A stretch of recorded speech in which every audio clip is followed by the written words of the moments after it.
ಅಶೋಕನ ಭರತಖಂಡದಲ್ಲಿ ಅಶೋಕನ ಶಾಸನಗಳು ನೀವು ನೆನಪಿಟ್ಕೊಳ್ಳಿ. ಭರತಖಂಡದಲ್ಲಿ, ಯಾಕೆಂದ್ರೆ ಭಾರತ ಅಲ್ಲ, ಭರತಖಂಡ. ಭರತಖಂಡ ಅಂದ್ರೆ ಇವತ್ತಿನ ಆಫ್ಘಾನಿಸ್ತಾನದಿಂದ ಹಿಡಿದು ಸಿಂಹಳದವರೆಗೆ ಮತ್ತು ಬರ್ಮಾದವರೆಗೆ ಇರ್ತಂತ ಒಂದು ಪ್ರದೇಶ ಅದು ಭರತಖಂಡ.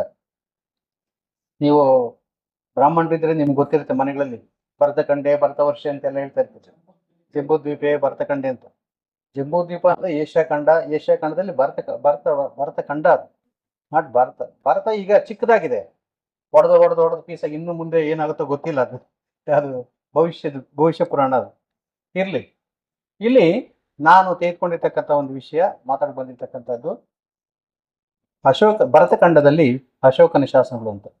ಯಾಕೆ ಭರತಖಂಡ ಅಂತ ತೆಗೆದುಕೊಡ್ತಾ ಇದ್ದೀನಿ ಅಂದ್ರೆ, ಅಶೋಕನ ಶಾಸನಗಳು ಬರೀ ಇವತ್ತಿನ ಭಾರತಖಂಡದಲ್ಲಿ ಸಿಗ್ಲಿಲ್ಲ. ಅದು ಆಫ್ಘಾನಿಸ್ತಾನದ ಕಾಬೂಲ್ನ ಹತ್ರ ಸಿಕ್ಕಿರ್ತಕ್ಕಂಥ ಶಾಸನಗಳು ಅಲ್ಲಿಂದ ಹಿಡಿದು ಇವತ್ತಿನ ಚಿತ್ರದುರ್ಗದವರೆಗೆ ಸಿಕ್ಕಿದೆ ನಮ್ಮಲ್ಲಿ.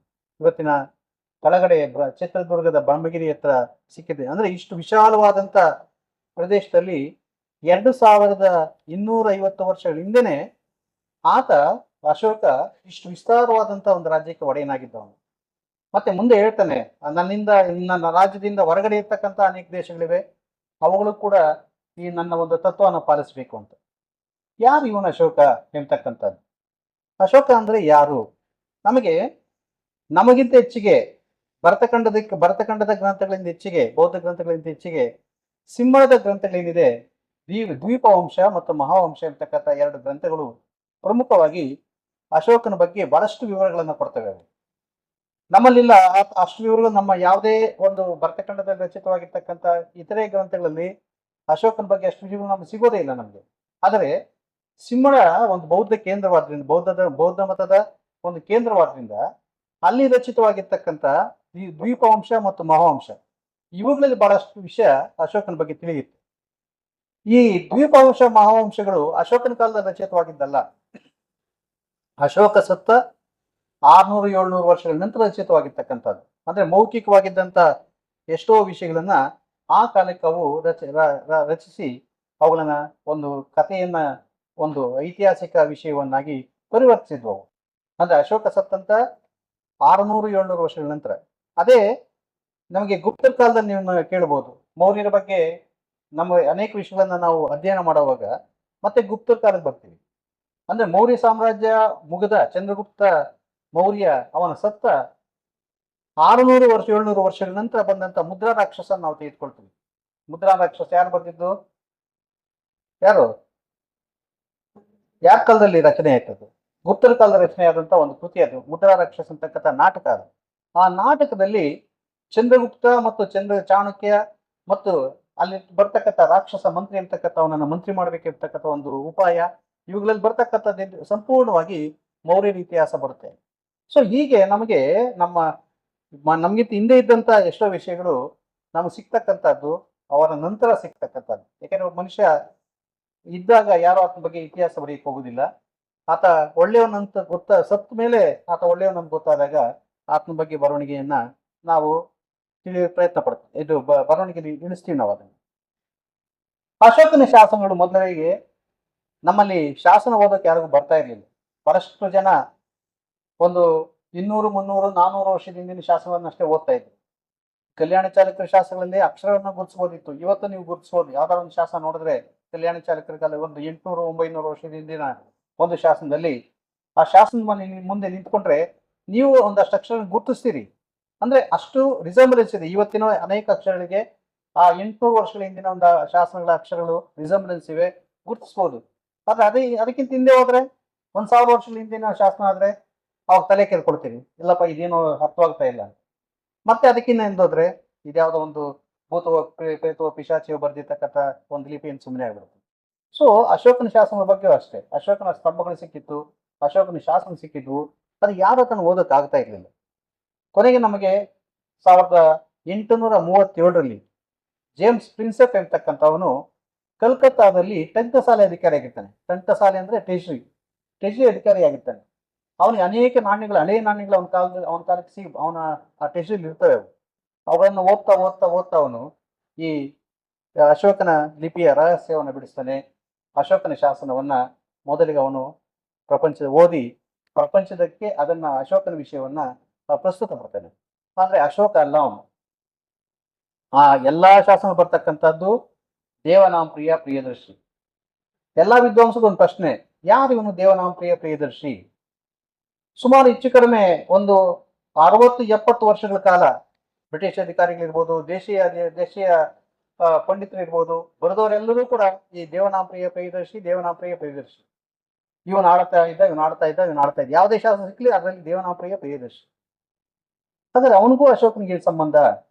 ಆ ಸಂಬಂಧವನ್ನು ಕಲ್ಪಿಸಿದ್ದು 1914ರಲ್ಲಿ ಈ ಆಗ ನಿಜಾಂ ಸರ್ಕಾರದಲ್ಲಿದ್ದಂತಹ ಕೊಪ್ಪಳದಲ್ಲಿ ಮಸ್ಕಿಯಲ್ಲಿ, ಲಿಂಗಸೂರು ತಾಲೂಕು ಮಸ್ಕಿಯಲ್ಲಿ ಒಂದು ಶಾಸನ ಸಿಗುತ್ತೆ. ಅದು ಗಣಿಗಾರಿಕೆಯನ್ನ ಮಾಡೋದಕ್ಕಾಗಿ ಅನೇಕ ಅಧಿಕಾರಿಗಳು ಓಡಾಡ್ತಾ ಇದ್ದಾಗ ಒಬ್ಬ ಅಧಿಕಾರಿ ಕಣ್ಣಿಗೆ ಅದು ಬೀಳುತ್ತೆ, ಮಸ್ಕಿಯಲ್ಲಿ ಇರ್ತಕ್ಕಂಥ ಶಾಸನ. ಅವನು ಮೇಲಿನ ಅಧಿಕಾರಿ ರಿಪೋರ್ಟ್ ಮಾಡ್ತಾನೆ. ಆಗ ಆ ಶಾಸನ ಓದಿದಾಗ ಆ ಶಾಸನದಲ್ಲಿ ದೇವನಾಂಪ್ರಿಯ ಪ್ರಿಯದರ್ಶಿ ರಾಜ ಅಶೋಕ ಎಂಬತಕ್ಕಂಥ ಹೆಸರಿದೆ. ಸೊ ಇದುವರೆಗೆ ತಲೆ ಕೆಡಿಸ್ಕೊಂಡಿದ್ದಂಥ ವಿದ್ವಾಂಸರೆಲ್ಲೂ ಕೂಡ ಪ್ರಿಯದರ್ಶಿ ಯಾರು, ದೇವನಾಂಪ್ರಿಯ ಪ್ರಿಯದರ್ಶಿ ಯಾರು ಅಂತ ತಲೆ ಕೆಡಿಸ್ಕೊಂಡಿದ್ದಂಥ ವಿದ್ವಾಂಸರಿಗೆ ಒಂದು ಬೆಳಕು ಬಂತು. ಆ ಬೆಳಕೆ ಮಸ್ಕಿ ಶಾಸನ ಕೊಟ್ಟಿದ್ದು, ಲಿಂಗಸೂರು ತಾಲೂಕಿನ ಮಸ್ಕಿ ಶಾಸನ. ಅಲ್ಲಿ ದೇವನಾಂಪ್ರಿಯ ಪ್ರಿಯದರ್ಶಿ ರಾಜ ಅಶೋಕ ಎಂಬತಕ್ಕಂಥ ಒಂದು ಹೆಸರು ಅದು ಸಿಕ್ಕಿದೆ. ಸೊ ದೇವನಾಂಪ್ರಿಯ ಪ್ರಿಯದರ್ಶಿಯೇ ಅಶೋಕ ಎಂಬತಕ್ಕಂಥದ್ದು ಸಿದ್ಧವಾಯ್ತಲ್ಲ. ಸೊ ಅಶೋಕ ಎಂಬತಕ್ಕಂಥ ಸಿದ್ಧವಾದ ತಕ್ಷಣ ಮತ್ತೆ ವಿದ್ವಾಂಸರು ಕೂಡ ಮತ್ತೆ ಹಿಂದಕ್ಕೆ ಹೋದ್ರು ಸಿಂಹಳದ ಗ್ರಂಥಗಳಿಗೆ, ದ್ವೀಪವಂಶ ಮತ್ತು ಮಹಾವಂಶಗಳಿಗೆ ಹೋದ್ರು. ಅಂದ್ರೆ ಅಲ್ಲಿ ಅಶೋಕನ ಕಥೆ ಈಗಾಗಲೇ ಇತ್ತದು. ಆ ಅಶೋಕನಿಗೆ ಇವರಿಗೆ ಆ ಕಥೆಯನ್ನ ಸೇರಿಸ್ತಾ ಹೋದ್ರಾಗ ಆಗ ಅಶೋಕನ ವಿಷಯಗಳು ಒಂದೊಂದೇ ಹೊರಬರ್ತಾ ಇದೆ. ಆದ್ರೆ ಎಷ್ಟೇ ಆಗ್ಲಿ ಒಬ್ಬ ಒಳ್ಳೆ ಮನುಷ್ಯನಾಗ್ಬೇಕಾದ್ರೆ ಅವನ ಪೂರ್ವಾಶ್ರಮದಲ್ಲಿ ಅವನು ಬಹಳ ಕಟುಕನಾಗಿರ್ತಾನೆ ಅಂತಕ್ಕಂಥದ್ದು ಇದು ನಮ್ಮ ಕಥೆಯ ಒಂದು ಅಜೆಂಡಾ ಇದೆ. ಯಾವುದೇ ಒಬ್ಬ ಉತ್ತಮನಾದಂತ ಒಬ್ಬ ವ್ಯಕ್ತಿ ಅವನು ಉತ್ತಮನ ಅನ್ಸ್ಕೊಳ್ಬೇಕಾದ್ರೆ ಮುಂದೆ ಅವನ ಬಾಲ್ಯದಲ್ಲಿ ಸಿಕ್ಕಾಪಟ್ಟೆ ಅವನು ಕ್ರೌರ್ಯವನ್ನು ಎಸಗಿರ್ತಕ್ಕಂಥದ್ದು, ಬಹಳಷ್ಟು ಕೊಲೆಗಳನ್ನ ಮಾಡಿರ್ತಕ್ಕಂಥದ್ದು, ಇಂಥ ಕಥೆಗಳನ್ನ ನಾವು ಕೇಳಿರ್ತಕ್ಕಂಥದ್ದು. ಮುಂದೆ ಇದ್ದಕ್ಕಿದ್ದಂತೆ ಅವನು ಒಬ್ಬ ಉತ್ತಮನಾದಂಥ ಮನುಷ್ಯನಾದ. ವಾಲ್ಮೀಕಿನೂ ಹಾಗೆ ಒಬ್ಬ ಬೇಡನಾಗಿದ್ದ, ಅನೇಕ ಪ್ರಾಣಿಗಳನ್ನು ಕೊಲ್ತಾ ಇದ್ದ. ಸೊ ಇವೆಲ್ಲ ಮುಂದೆ ಆತನಿಗೆ ಜ್ಞಾನೋದಯವಾದಾಗ ಆತ ರಾಮಾಯಣವನ್ನು ಬರೆದ, ಉತ್ತಮನಾದ ಅಂತಕ್ಕಂಥ. ಅಂದ್ರೆ ಇದು ಪೂರ್ವಾಶ್ರಮದಲ್ಲಿ ಯಾವುದೇ ಒಂದು ವ್ಯಕ್ತಿಯ ಪೂರ್ವಾಶ್ರಮದಲ್ಲಿ ಆತ ಇದು ಬಹಳ ಮುಂದುವರೆದಂತ ಒಂದು ವ್ಯಕ್ತಿ ಒಬ್ಬ ದಾರ್ಶನಿಕನಾಗೋಕ್ಕಿಂತ ಮೊದಲು ಆತ ಬಹಳ ಕ್ರೂರಿಯಾಗಿದ್ದ, ಕ್ರೌರ್ಯ ಮೆರಿತಾ ಇದ್ದಂತ. ಇದರಲ್ಲೂ ಕೂಡ ಹಾಗೆ ದ್ವೀಪವಂಶ ಮಹಾವಂಶಗಳು ಬರ್ತಕ್ಕಂಥ ಕಥೆಗಳಲ್ಲಿ ಅಶೋಕನ ಬಗ್ಗೆ ಬರ್ತಕ್ಕಂಥ ಕಥೆಗಳು ಇರ್ತವೆ. ಅವನಿಗೆ ಇದ್ದಂತ ಬಿರುದುಗಳು ಕಾಲಾಶೋಕ ಎಂತಕ್ಕಂಥದ್ದು. ಚಂಡ ಅಂದ್ರೆ ಅವನ ಮಾಡ್ತಾ ಇದ್ದಂತ ಕೆಲಸಗಳು ಅಷ್ಟೇ, ರಕ್ತಪಾತದ ಕೆಲಸಗಳನ್ನೇ ಆತ ಮಾಡ್ತಾ ಇದ್ದ. ಕಾಲಾಶೋಕ ಅಂದ್ರೆ ಯಮ ಸ್ವರೂಪಿಯಾದಂತ ಅಶೋಕ ಅಂತ. ಅಂದ್ರೆ ಆ ಹಿನ್ನೆಲೆಯಲ್ಲಿ ಏನ್ ಮಾಡ್ತಾರೆ, ಕಥೆಗಳನ್ನು ಕಟ್ಕೊಂಡು ಹೋಗ್ತಾರೆ. ಅಶೋಕನಿಗೆ 100 ಜನ ತಮ್ಮಂದ್ರಿದ್ರು. ಆ ತಮ್ಮಂದ್ರನ್ನ ಆತ ಸಾಯಿಸಿ ತಾನು ಅಧಿಕಾರಿಗೆ ಬಂದ ಎಂತಕ್ಕಂಥದ್ದು. ಇದೇ ಚಂದ್ರಗುಪ್ತನ ಕಥೆಯಲ್ಲೂ ಇದೇ ಬರುತ್ತೆ. ಚಂದ್ರಗುಪ್ತ ಮೌರ್ಯನ ಕಾಲದಲ್ಲೂ ಕೂಡ ಇದೇ ಕಥೆ ಬರುತ್ತೆ. ಅವನನ್ನ ಸೆರೆಮನೆಯಲ್ಲಿ ಹಾಕ್ತಾರೆ. ನಂದನು ಸೆರೆಮನೆಯಲ್ಲಿ ಹಾಕಿದಾಗ ಅನೇಕ ಜನ ಸತ್ತೋಗ್ಬಿಡ್ತಾರೆ, ಇವನೊಬ್ಬ ಮಾತ್ರ ಉಳ್ಕೊಳ್ತಾನೆ. ಇವು ಈ ರಾಜರು ಮುಂದೆ ಬಹಳ ದೊಡ್ಡ ರಾಜರಾದಂಥ ಸನ್ನಿವೇಶದಲ್ಲಿ ಆ ಹಿನ್ನೆಲೆಯನ್ನು ಹೇಳುವಾಗ ಇಂಥ ಒಂದು ಕಥೆಗಳನ್ನ ಕಟ್ಕೊಂಡು ಹೇಳ್ತಕ್ಕಂಥದ್ದು. ಹಾಗೆ ಅಶೋಕನ ಬಗ್ಗೆ ಕೂಡ ದ್ವೀಪವಂಶ ಮಹಾವಂಶಗಳಲ್ಲಿ ಈ ತರದ ಒಂದು ಕಥೆಗಳೇ ಬರುತ್ತೆ. ಅಂದ್ರೆ ಅವನು ಚಂಡಾಶೋಕನಾಗಿದ್ದ, ಮತ್ತೆ ಆತ ಕಾಲಾಶೋಕನಾಗಿದ್ದ, ಯಮನಂತೆ ಇದ್ದ, ಎಷ್ಟೋ ಜನರನ್ನ ಸಾಯಿಸಿ ತಾನು ಅಧಿಕಾರಕ್ಕೆ ಬಂದ ಎಂಬತಕ್ಕಂಥದ್ದು ಹೇಳ್ತಕ್ಕಂಥದ್ದು. ಮುಂದೆ ಆತ ಧರ್ಮಾಶೋಕನಾದ ಎಂಬತಕ್ಕಂಥ ಒಂದು ಕಥೆಗಳನ್ನು ತಿಳಿಸ್ತಾರೆ. ಅಂದ್ರೆ ಒಬ್ಬ ಕೊಲೆಗಡಕನಾಗಿದ್ದಂಥ ವ್ಯಕ್ತಿ ಮುಂದೆ ಧರ್ಮದ ವ್ಯಕ್ತಿಯಾದ ಎಂಬತಕ್ಕಂಥ ರೀತಿಯಲ್ಲಿ ಹೇಳೋದಕ್ಕಾಗಿ ಆತರ ಕಥೆಗಳನ್ನ ಸೃಷ್ಟಿ ಮಾಡಿ ಅವನ ಉತ್ತಮ ಗುಣಗಳನ್ನು ಮಾತ್ರ ಹೇಳೋದಕ್ಕೆ ಪ್ರಯತ್ನ ಪಡ್ತಾರೆ. ಇಂಥ ಒಂದು ಸನ್ನಿವೇಶದಲ್ಲಿ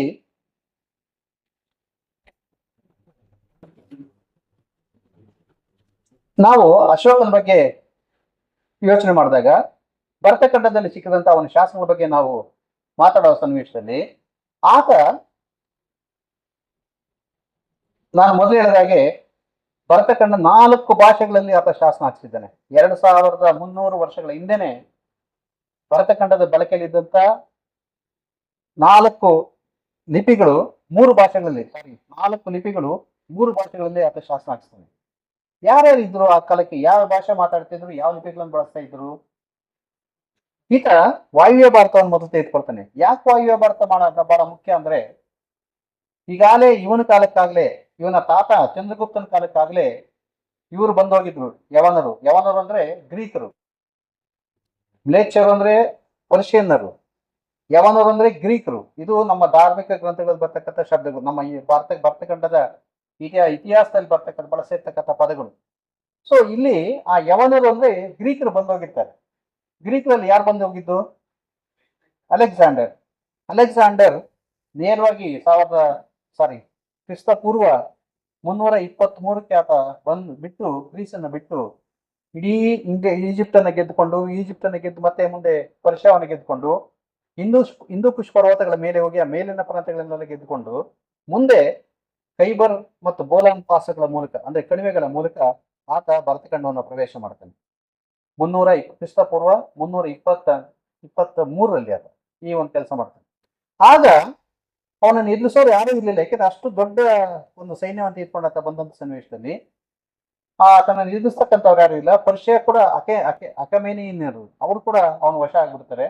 ಸೊ ಅಲ್ಲಿಗೆ ಇಡೀ ಗ್ರೀಸಿಂದ ಹಿಡಿದು ಮೆಸಿಡೋನಿಯಾದಿಂದ ಹಿಡಿದು ಹಿಂದೂ ಕುಶ್ ಪರ್ವತಗಳವರೆಗೆ ಆತ ತನ್ನ ರಾಜ್ಯವನ್ನು ವಿಸ್ತರಿಸ್ತಾನೆ. ಎಲ್ಲೆಲ್ಲಿ ತಾನು ಕ್ಯಾಂಪ್ ಮಾಡ್ತಾನೆ, ಎಲ್ಲೆಲ್ಲಿ ತಾನು ಗೆಲ್ತಾನೆ, ಅಲ್ಲೆಲ್ಲ ಅವನ ಹೆಸರಿನಲ್ಲಿ ರಾಜಧಾನಿಗಳನ್ನು ಸೃಷ್ಟಿ ಮಾಡ್ತಾನೆ. ಅವನ ಹೆಸರಲ್ಲಿ ರಾಜಧಾನಿಗಳನ್ನು ಸೃಷ್ಟಿ ಮಾಡ್ತಾನೆ. ಇವತ್ತು ಕೂಡ ಹಿಂದೂ ಕುಶ್ ಪರ್ವತದ ಮೇಲೆ ಒಂದು ಅಲೆಕ್ಸಾಂಡ್ರಿಯಾ ಇದೆ. ಹೀಗಾಗಿ ಅವನು ಎಲ್ಲೆಲ್ಲಿ ಹೋಗ್ತಾನೆ, ಅಲೆಕ್ಸಾಂಡ್ರಿಯಾ ಅಂತಕ್ಕಂಥ ಹೆಸರಲ್ಲಿ ಅಲೆಕ್ಸಾಂಡರ್ ಅಂತಕ್ಕಂಥ ಹೆಸರಲ್ಲಿ ತನ್ನ ಹೆಸರಿನ ಊರುಗಳನ್ನು ಸೃಷ್ಟಿ ಮಾಡ್ತಾನೆ. ಆತ ತನ್ನ ಗುರುತನ್ನು ಬಿಟ್ಟು ಹೋಗ್ತಾನೆ. ಇಲ್ಲಿ ಬರ್ತಾನೆ ಭರತಖಂಡಕ್ಕೆ. ಆ ನವನಂದರು ಗಂಗಾ ನದಿ ಬಯಲನ್ನು ಆಳ್ತಾ ಇರ್ತಾರೆ, ಆರ್ಯಾವರ್ತ ಅಂತ. ಗಂಗಾ ನದಿ ಬಯಲನ್ನು ನಾವು ಕರೀತಕ್ಕಂಥದ್ದು, ನಮ್ಮ ಗ್ರಂಥಗಳಲ್ಲಿ ಕರೆದಿರ್ತಕ್ಕಂಥದ್ದು ಆರ್ಯಾವರ್ತ ಅಂತ. ಆ ಆರ್ಯಾವರ್ತ ಆ ಗಂಗಾ ಮತ್ತು ಯಮುನಾ ನದಿಗಳ ಬಯಲಲ್ಲಿ ಪಾಟ್ಲಿಪುತ್ರವನ್ನು ಕೇಂದ್ರವಾಗಿಟ್ಕೊಂಡು ಮಗಧವನ್ನ ನವನಂದರ ಆಳ್ವಿಕೆ ನಡೆಸ್ತಾ ಇರ್ತಾರೆ. ಆದರೆ ಆ ಗಡಿ ಭಾಗದಲ್ಲಿದ್ದಂತ ಅರಸರ ಪೈಕಿ ಇವನು ಪುರೂರವ ಎಂತಕ್ಕಂಥ ಅರಸ ಆಳ್ತಾ ಇರ್ತಾನೆ. ಅದುವರೆಗೆ ಯಾರು ಅವನನ್ನ ಜಯಿಸಿರ್ಲಿಲ್ಲ, ಯಾರು ಎದುರು ನಿಂತಿರ್ಲಿಲ್ಲ ಅಲೆಕ್ಸಾಂಡರ್ಗೆ. ಆದ್ರೆ ಅಲ್ಲಿ ಅವನು ತಡಿತಾನೆ. ನೀನು ಮುಂದೆ ಹೋಗೋದಕ್ಕೆ ಆಗೋದಿಲ್ಲ. ಅವನ ಮೇಲೆ ಯುದ್ಧ ಮಾಡ್ತಾನೆ, ಮತ್ತೆ ಅವನನ್ನು ಸೋಲಿಸ್ತಾನೆ, ಮತ್ತೆ ಅವನನ್ನೇ ಆ ಪ್ರಾಂತ್ಯದ ಅಧಿಕಾರಿಯನ್ನಾಗಿ ಮುಂದುವರಿಸ್ತಾನೆ ಅಲೆಕ್ಸಾಂಡರ್. ಇನ್ನು ಮುಂದಕ್ಕೆ ಬರ್ತಾನೆ. ಮುಂದಕ್ಕೆ ಬಂದಾಗ ಸಿಂಧೂ ನದಿಯನ್ನು ದಾಟಬೇಕು. ಆ ಸನ್ನಿವೇಶದಲ್ಲಿ ಅವನ ಸೈನಿಕರು ಈಗಾಗಲೇ 2-3 ವರ್ಷ ಆಗಿರುತ್ತೆ ರಾಜ್ಯ ಬಿಟ್ಟು, ದೇಶ ಬಿಟ್ಟು, ನಾವಿನ್ನು ಮುಂದೆ ಹೋಗಕ್ಕಾಗೋದಿಲ್ಲ. ಮತ್ತೆ ಅವರ ನಂದರ ಸೈನ್ಯದ ಬಗ್ಗೆ, ಅವರ ಶಕ್ತಿ ಬಗ್ಗೆ ಕೇಳಿರ್ತಾರೆ, ಅವರ ಪರಾಕ್ರಮದ ಬಗ್ಗೆ ಕೇಳಿರ್ತಾರೆ. ಆ ಸೈನ್ಯವನ್ನು ಗೆಲ್ತಕ್ಕಂಥದ್ದು ಕಷ್ಟ, ಪ್ರಾಣ ಸಹಿತವಾಗಿ ಹೋಗ್ತಕ್ಕಂಥದ್ದು ಕಷ್ಟ ಎಂತಕ್ಕಂಥದ್ದು ಅವ್ರ ಮನವರಿಕೆ ಆಗುತ್ತೆ. ಅವ್ರು ಪಟ್ಟಿಡಿತಾರೆ, ನಾವು ಇನ್ನು ಮುಂದೆ ಹೋಗೋದಿಲ್ಲ, ವಾಪಸ್ ಹೋಗ್ಬೇಕು ಅಂತ. ಸೊ ಇಷ್ಟ ಇರ್ಲಿ ರಾಜ ಯಾವ ಸೈನಿಕರು ಪಟ್ಟಿಡಿದ್ರು ಅವನು ವಾಪಸ್ ಹೋಗ್ತಾರೆ. ವಾಪಸ್ ಹೋಗುವ 3 ದಾರಿ ಆಯ್ಕೆ ಮಾಡ್ಕೊಳ್ತಾರೆ ಸೈನಿಕರು. ಗ್ರೀಸಿಗೆ ಮತ್ತೆ ವಾಪಸ್ ಹೋಗುವಾಗ 3 ದಾರಿ. ಒಂದು ಬಂದ ದಾರಿ, ಒಂದು ಗುಂಪು, ಸೈನ್ಯದ ಗುಂಪು ಮತ್ತು ಅಲೆಕ್ಸಾಂಡರ್ ಬಂದ ದಾರಿಯಲ್ಲೇ ವಾಪಸ್ ಹೋಗ್ತಾರೆ. ಎರಡನೇ ಗುಂಪು ಸಮುದ್ರದ ಅಂಚಿನಲ್ಲೇ ಹೋಗ್ತಕ್ಕಂಥದ್ದು, ಭೂಮಾರ್ಗದಲ್ಲಿ. ಸಮುದ್ರದ ಅಂಚು, ಸಮುದ್ರಕ್ಕೆ ಇಳಿಯೋದಿಲ್ಲ ಅವರು. ಸಮುದ್ರದ ಅಂಚಿನ ಅರಬ್ಬಿ ಸಮುದ್ರ ಏನಿದೆ, ಅರಬ್ಬಿ ಸಮುದ್ರದ ಮೇಲ್ಭಾಗ ಅಂಚಿನಲ್ಲೇ ಅವರು ಭೂಮಾರ್ಗವಾಗಿ ಹೋಗ್ತಾರೆ. ಇನ್ನೊಂದು ಗುಂಪು ಸಮುದ್ರ ಮಾರ್ಗವಾಗಿ ಸಿಂಧೂ ನದಿಯ ಒಂದು ಮುಖಜ ಭೂಮಿಗೆ ಹೋಗಿ ಅಲ್ಲಿಂದ ಹಡಗುಗಳ ಮೂಲಕ ಅವರು ಹೋಗ್ತಾರೆ. ಎಲ್ಲ ಒಂದ್ ಕಡೆ ಸೇರ್ಬೇಕು ಅಂತ ಇರುತ್ತೆ. ಎಲ್ಲರೂ ಅಲ್ಲಿ ಸೇರ್ತಾರೆ. ಸೇರಿದಾಗ ಆ ಪರ್ಷಿಯಾ ದೇಶದಲ್ಲಿ, ಪರ್ಷಿಯಾದ ಮರಳುಗಾಡಿನಲ್ಲಿ ಅಲೆಕ್ಸಾಂಡರ್ನ ಕೊನೆ ಆಗುತ್ತೆ. ಅಲೆಕ್ಸಾಂಡರ್ ಅಲ್ಲಿಗೆ ಅವನು ಸಾಯ್ತಾನೆ. ಅವನು ಜೀವಂತವಾಗಿ ವಾಪಸ್ ಊರಿಗೆ ಹೋಗೋದಿಲ್ಲ ಅವನು. ಸೊ ಅಲ್ಲಿಗೆ ಅವರ ದಂಡಯಾತ್ರೆ, ಗ್ರೀಕರ ದಂಡಯಾತ್ರೆ ಅಲ್ಲಿ ಮುಗೀತು. ಆದ್ರೆ ಇದು ನಮಗೇನ್ ಲಾಭ ಆಯಿತು, ನಮ್ಗೇನ್ ನಷ್ಟ ಆಯಿತು ಭರತಖಂಡಕ್ಕೆ? ಇದುವರೆಗೆ ಯಾರೂ ಕೂಡ ವ್ಯಾಪಾರ ನಡೀತಾ ಇತ್ತು. ಯಾರೋ ಒಂದಷ್ಟು ಜನ ವ್ಯಾಪಾರಿಗಳು ಕತ್ತೆ ಮೇಲೆ ವಸ್ತುಗಳನ್ನ ಹಾಕೊಂಡು ಬರ್ತಾ ಇದ್ರು. ಯಾಕಂದ್ರೆ ಯಾಕೆ ಕತ್ತೆಯನ್ನು ಬಳಸ್ತಾ ಇದೀನಿ ಅಂದ್ರೆ, ಆ ಬೆಟ್ಟ ಗುಡ್ಡಗಳಲ್ಲಿ ಓಡೋದಕ್ಕೆ ಕತ್ತೆಗಳೇ ಅಲ್ಲಿ ಬಹಳ ಪ್ರಮುಖವಾದಂತಹ ವಾಹನಗಳು. ಸೊ ಕತ್ತೆಗಳ ಮೇಲೆ ವಸ್ತುಗಳನ್ನು ತರ್ತಾ ಇದ್ರು, ಹಾಕ್ತಾ ಇದ್ರು, ಮಾರ್ತಾ ಇದ್ರು, ಮತ್ತೆ ಹೊರಟೋಗ್ತಾ ಇದ್ರು. ಯಾರು ಕೂಡ ರಾಜ್ಯ ಸ್ಥಾಪನೆಗಾಗ್ಲಿ ಇದಕ್ಕಾಗಲಿ ಬಂದಿರ್ಲಿಲ್ಲ. ಮತ್ತೆ ಇವನು ಅಲೆಕ್ಸಾಂಡರ್ ಹೋಗುವಾಗ ಪುರೂರವರ ಒಬ್ಬನನ್ನೇ ಬಿಟ್ಟು, ಪುರೂರವನಿಗೆ ರಾಜ್ಯ ಕೊಟ್ಟು ಹೋಗ್ಲಿಲ್ಲ, ಒಬ್ಬನಿಗೆ ಕೊಡಲಿಲ್ಲ. ಅವನ ನಂಬಿಕಸ್ಥ ವ್ಯಕ್ತಿಗಳನ್ನ ಆತ ಆ ಪ್ರಾಂತದಲ್ಲಿ ಬಿಟ್ಟು ಹೋಗ್ತಾನೆ. ನೀವು ಆಳ್ವಿಕೆ ನಡೆಸ್ಕೊಂಡು ನನಗೆ ಕಪ್ಪು ಕಾಣಿಕೆಗಳನ್ನು ಕಳಿಸ್ತಾ ಇರಬೇಕು. ಹೀಗಾಗಿ ಗ್ರೀಕರ ರಾಜ್ಯ ಒಂದು ಸ್ಥಾಪನೆ ಆಯಿತು ನಮ್ಮ ವಾಯುವ್ಯ ಭಾರತದಲ್ಲಿ. ವಾಯುವ್ಯ ಭಾರತ ಅಂದ್ರೆ ಈಗಿನ ಪಾಕಿಸ್ತಾನದ ಪ್ರದೇಶ, ತಕ್ಷಶಿಲೆ ಭಾಗ. ತಕ್ಷಶಿಲೆ, ಟ್ಯಾಕ್ಸಿಲಾ ಅಂತ ಏನ್ ಹೇಳ್ತೀವಿ, ಪಾಕಿಸ್ತಾನದಲ್ಲಿ ಇರ್ತಕ್ಕಂಥ, ಅಥವಾ ಪೆಶಾವರ್, ಪುರುಷಪುರ ಅದು ಈಗ ಪೆಶಾವರ್ ಆಗಿದೆ. ಟ್ಯಾಕ್ಸಿಲಾ, ತಕ್ಷಶಿಲೆ. ಈ ತಕ್ಷಶಿಲೆಯ ಭಾಗದಲ್ಲಿ ಆ ಗ್ರೀಕರ ಇದು ಪ್ರತಿನಿಧಿಗಳನ್ನ ಬಿಟ್ಟು ಆತ ಹೋಗ್ತಾನೆ, ವಾಪಸ್ ಹೋಗ್ತಾನೆ. ಅವರು ಇಲ್ಲಿ ಇಲ್ಲಿ ಇಲ್ಲಿ ಪ್ರಮುಖವಾಗತಕ್ಕಂಥದ್ದು ನಮಗೆ ಮತ್ತು ಗ್ರೀಸ್ ದೇಶಕ್ಕಾದಂತ ಒಂದು ಒಡನಾಟ. ಒಂದು ಯಾಕಂದ್ರೆ ಇಲ್ಲಿ ಅವನ ಆಡಳಿತಾಧಿಕಾರಿಗಳಿದ್ದ ಸಹಜವಾಗಿ ಇವ್ರು ಗ್ರೀಸ್ಗೆ ಹೋಗ್ಲೇಬೇಕಾಗಿತ್ತು. ಗ್ರೀಸ್ನಿಂದ ಇಲ್ಲಿ ಬರುತ್ತಾ ಇದ್ರು ಜನ. ನಿಮಗೆ ಸೆಲ್ಯೂಕಸ್ ಬಗ್ಗೆ ಕೇಳಿದ್ದೀನಿ. ಸೆಲ್ಯೂಕಸ್ ಕೂಡ ಅದೇ ತರದ ರಾಯಭಾರಿ. ಅವನೊಬ್ಬ ರಾಯಭಾರಿಯಾಗಿ ಇಲ್ಲಿ ಬರ್ತಾನೆ ಎಲ್ಲಿಂದ, ಗ್ರೀಸಿಂದ. ಮತ್ತೆ ಇಲ್ಲಿಂದ ಗ್ರೀಸಿಂದ ಹೋಗ್ತಾ ಇದ್ರು ನೋಡಿ, 2000 ಕಿಲೋಮೀಟರ್ 3000 ಕಿಲೋಮೀಟರ್ ನಡ್ಕೊಂಡು ಬರ್ಬೇಕಾಗಿತ್ತು. ಅಂದ್ರೆ ಅನಿವಾರ್ಯ ಆಗಿ. ಸೊ ಇದು ನಮಗೆ ಮತ್ತು ಭರತಖಂಡಕ್ಕೆ ಮತ್ತು ಗ್ರೀಸ್ ಮಧ್ಯೆ ಮತ್ತು ಪರ್ಷಿಯಾ ಮಧ್ಯೆ ವ್ಯಾಪಾರ ಏರ್ಪಡುತ್ತೆ, ದೊಡ್ಡ ವ್ಯಾಪಾರ ಏರ್ಪಡುತ್ತೆ. ಮತ್ತೆ ಯಾವುದು ಕೈಬರ್ ಮತ್ತು ಬೋಲಾಂ ಕಣಿವೆಗಳೇನಿದ್ವು ಆ ವ್ಯಾಪಾರಕ್ಕೆ ಇನ್ನೂ ವಿಶಾಲವಾಗಿ ಸೇರ್ಕೊಂಡ್ಬಿಡುತ್ತೆ. ನಿಮ್ಗೆ ಒಂದು ಗಾದೆ ಇರ್ಬೋದು, ಆನೆ ನಡೆದುದೇ ಮಾರ್ಗಂ. ಒಂದ್ ಆನೆ ಹೋಗಿ ಬಂತು ಅಂದ್ರೆ ಅದು ಅದ್ರ ಸಾಲು, ಅದ್ರ ಹೆಜ್ಜೆ ಅದಕ್ಕೆ ಮುಳ್ಳು ಕೊಳ್ಳೇನಿಲ್ಲ, ಸುಮ್ಮನೆ ಹೋಗಿ ಬಂತು ಅಂದ್ರೆ ದಾರಿ ಆಗ್ಬಿಡುತ್ತೆ. ಅದೇ ತರ ಒಂದ್ ದೊಡ್ಡ ಸೈನ್ಯ ಬಂದು ಹೋಯ್ತು ಅಂದ್ರೆ ಅದು ರಾಜಮಾರ್ಗವೇ ಆಗೋಗ್ಬಿಡುತ್ತೆ. ಹಾಗೆ ಈ ಗ್ರೀಸರಿಗೆ ಮತ್ತು ನಮ್ಮ ಭರತಖಂಡದ ಅರಸರಿಗೆ ಅದೊಂದು ಒಂದು ಪ್ರಧಾನವಾದಂತಹ ದಾರಿಯಾಗಿರುತ್ತೆ. ವ್ಯಾಪಾರ ಮತ್ತು ವಹಿವಾಟುಗಳಿಗೆ ಅದು ಬಹಳ ಉತ್ತಮವಾದಂತಹ ದಾರಿ. ಈ ಸನ್ನಿವೇಶದಲ್ಲಿ ಅಲ್ಲಿ ಆ ಗ್ರೀಕರ ರೆಕಾರ್ಡ್ಸ್ ಅಲ್ಲಿ, ಗ್ರೀಕರ ಅವನು ಇಂಡಿಕಾ ಬರೆದಂತ ಇವ್ನಿರ್ಬೋದು, ಮೆಗಾಸ್ತನೀಸ್ ಬರೆದಂತ ಇಂಡಿಕಾದಲ್ಲಿ ಇರ್ಬೋದು, ಅಥವಾ ಬೇರೆ ಬೇರೆ ಕೃತಿಗಳಲ್ಲಿ ಸಂದ್ರಕೊಟ್ಟಸ್ ಅಂತಕ್ಕಂಥ ವ್ಯಕ್ತಿ ಹೆಸರು ಬರ್ತದೆ. ಸಂದ್ರಕೊಟ್ಟಸ್, ಚಂದ್ರಗುಪ್ತ, ಅದು ಗ್ರೀಕರ ಉಚ್ಚಾರಣೆಯಲ್ಲಿ ಸಂದ್ರಕೊಟ್ಟಸ್ ಆಗ್ತಕ್ಕಂಥದ್ದು. ನಮ್ಮಲ್ಲಿ ಅಲೆಕ್ಸಾಂಡರ್ ಅನ್ನೋದರ ನಮ್ಮ ಭಾರತೀಯರು ಅಲಿಕ ಸೋದರ ಅಂತ ಮಾಡ್ಕೊಂಡ್ರು. ಯಾಕಂದ್ರೆ ಈ ನಾಲ್ಗೆ ನಮಗೆ ತಿರುಗೋದಿಲ್ಲ ಅದು, ಹಾಗೆ ಅವರ ನಮ್ಮ ಹೆಸರುಗಳು ಅವ್ರಿಗೆ ತಿರುಗೋದಿಲ್ಲ. ಹೀಗಾಗಿ ಸಂದ್ರಕೊಟ್ಟಸ್ ಅಂತಕ್ಕಂಥ ಹೆಸರು ಬರ್ತದೆ. ಸಂದ್ರಕೊಟ್ಟಸ್ ಅಂತಕ್ಕಂಥವನು ಗ್ರೀಕ್ ಅಲೆಕ್ಸಾಂಡರ್ನ ಅವನು ಅಪ್ರೋಚ್ ಮಾಡಿದ್ದ. ನಾನು ರಾಜ್ಯವನ್ನ ಕಟ್ಟಿದ್ರೆ ನೀವು ನನಗೆ ಅನುಕೂಲ ಮಾಡಿಕೊಡ್ಬೇಕು ಎಂಬತಕ್ಕಂಥ ಹೇಳ್ತಾನೆ. ಆದ್ರೆ ದುರಾದೃಷ್ಟವಶಾತ್ ಅಷ್ಟರೊಳಗಡೆನೆ ಅಲೆಕ್ಸಾಂಡರ್ನ ಸೈನಿಕರು ರಚ್ಚಿಡಿದ್ದಕ್ಕೆ ವಾಪಸ್ ಹೊರಟೋಗ್ತಾರೆ. ಇಲ್ಲಿಂದ ಮುಂದೆ ಚಂದ್ರಗುಪ್ತ ಮೌರ್ಯ ರಾಜ್ಯ ಸ್ಥಾಪನೆ ಮಾಡ್ತಾನೆ ತನ್ನ ಪ್ರಭಾವವನ್ನು ಬಳಸ್ಕೊಂಡು. ಅವನ ಮಗ ಚಂದ್ರಗುಪ್ತ ಮೌರ್ಯನ ಮಗ ಬಿಂಬಸಾರ, ಆ ಬಿಂಬಸಾರನ ಮಗನೇ ಅಶೋಕ. ಅಶೋಕ 243 ಅವನ ಪಟ್ಟಕ್ಕೆ ಬರ್ತಾನೆ. ಅವನು ಕ್ರಿಸ್ತಪೂರ್ವ ಅಂದಾಗ ನಾವು ಇಳಿಸ್ಕೊಂಡು ಬರಬೇಕು, ಕ್ರಿಸ್ತಶಕ ಅಂದಾಗ ಜಾಸ್ತಿ ಆಗ್ತಾ ಹೋಗುತ್ತೆ. ಇಂಥ ಸನ್ನಿವೇಶದಲ್ಲಿ ಪಟ್ಟಕ್ಕೆ ಬಂದಾಗ ಅಷ್ಟೊತ್ತಿಗೆ ಕಳಿಂಗವನ್ನ ಬಿಟ್ಟು ಹೆಚ್ಚು ಕಡಿಮೆ ನಮ್ಮ ಚಿತ್ರದುರ್ಗಕ್ಕೆ ರಾಜ್ಯ ಇರುತ್ತೆ. ಆದ್ರೆ ಕಳಿಂಗವನ್ನ ಗೆಲ್ಲಕ್ಕಾಗಿರ್ಲಿಲ್ಲ ಅವ್ರ ಕೈಲಿ. ಕಳಿಂಗವನ್ನ ಯಾಕೆ ಗೆಲ್ಲಕ್ಕಾಗಿಲ್ಲ ಅಂದ್ರೆ ಕಳಿಂಗ ಆವತ್ತಿಂದಲೂ ಕೂಡ ಸ್ವಲ್ಪ ಅವರು ಸ್ವತಂತ್ರ ಮನೋಭಾವವುಳ್ಳವರು. ನಂದರ ಕೈಲೂ ಕೂಡ ಅದನ್ನು ಗೆಲ್ಲಕ್ಕಾಗಿರ್ಲಿಲ್ಲ.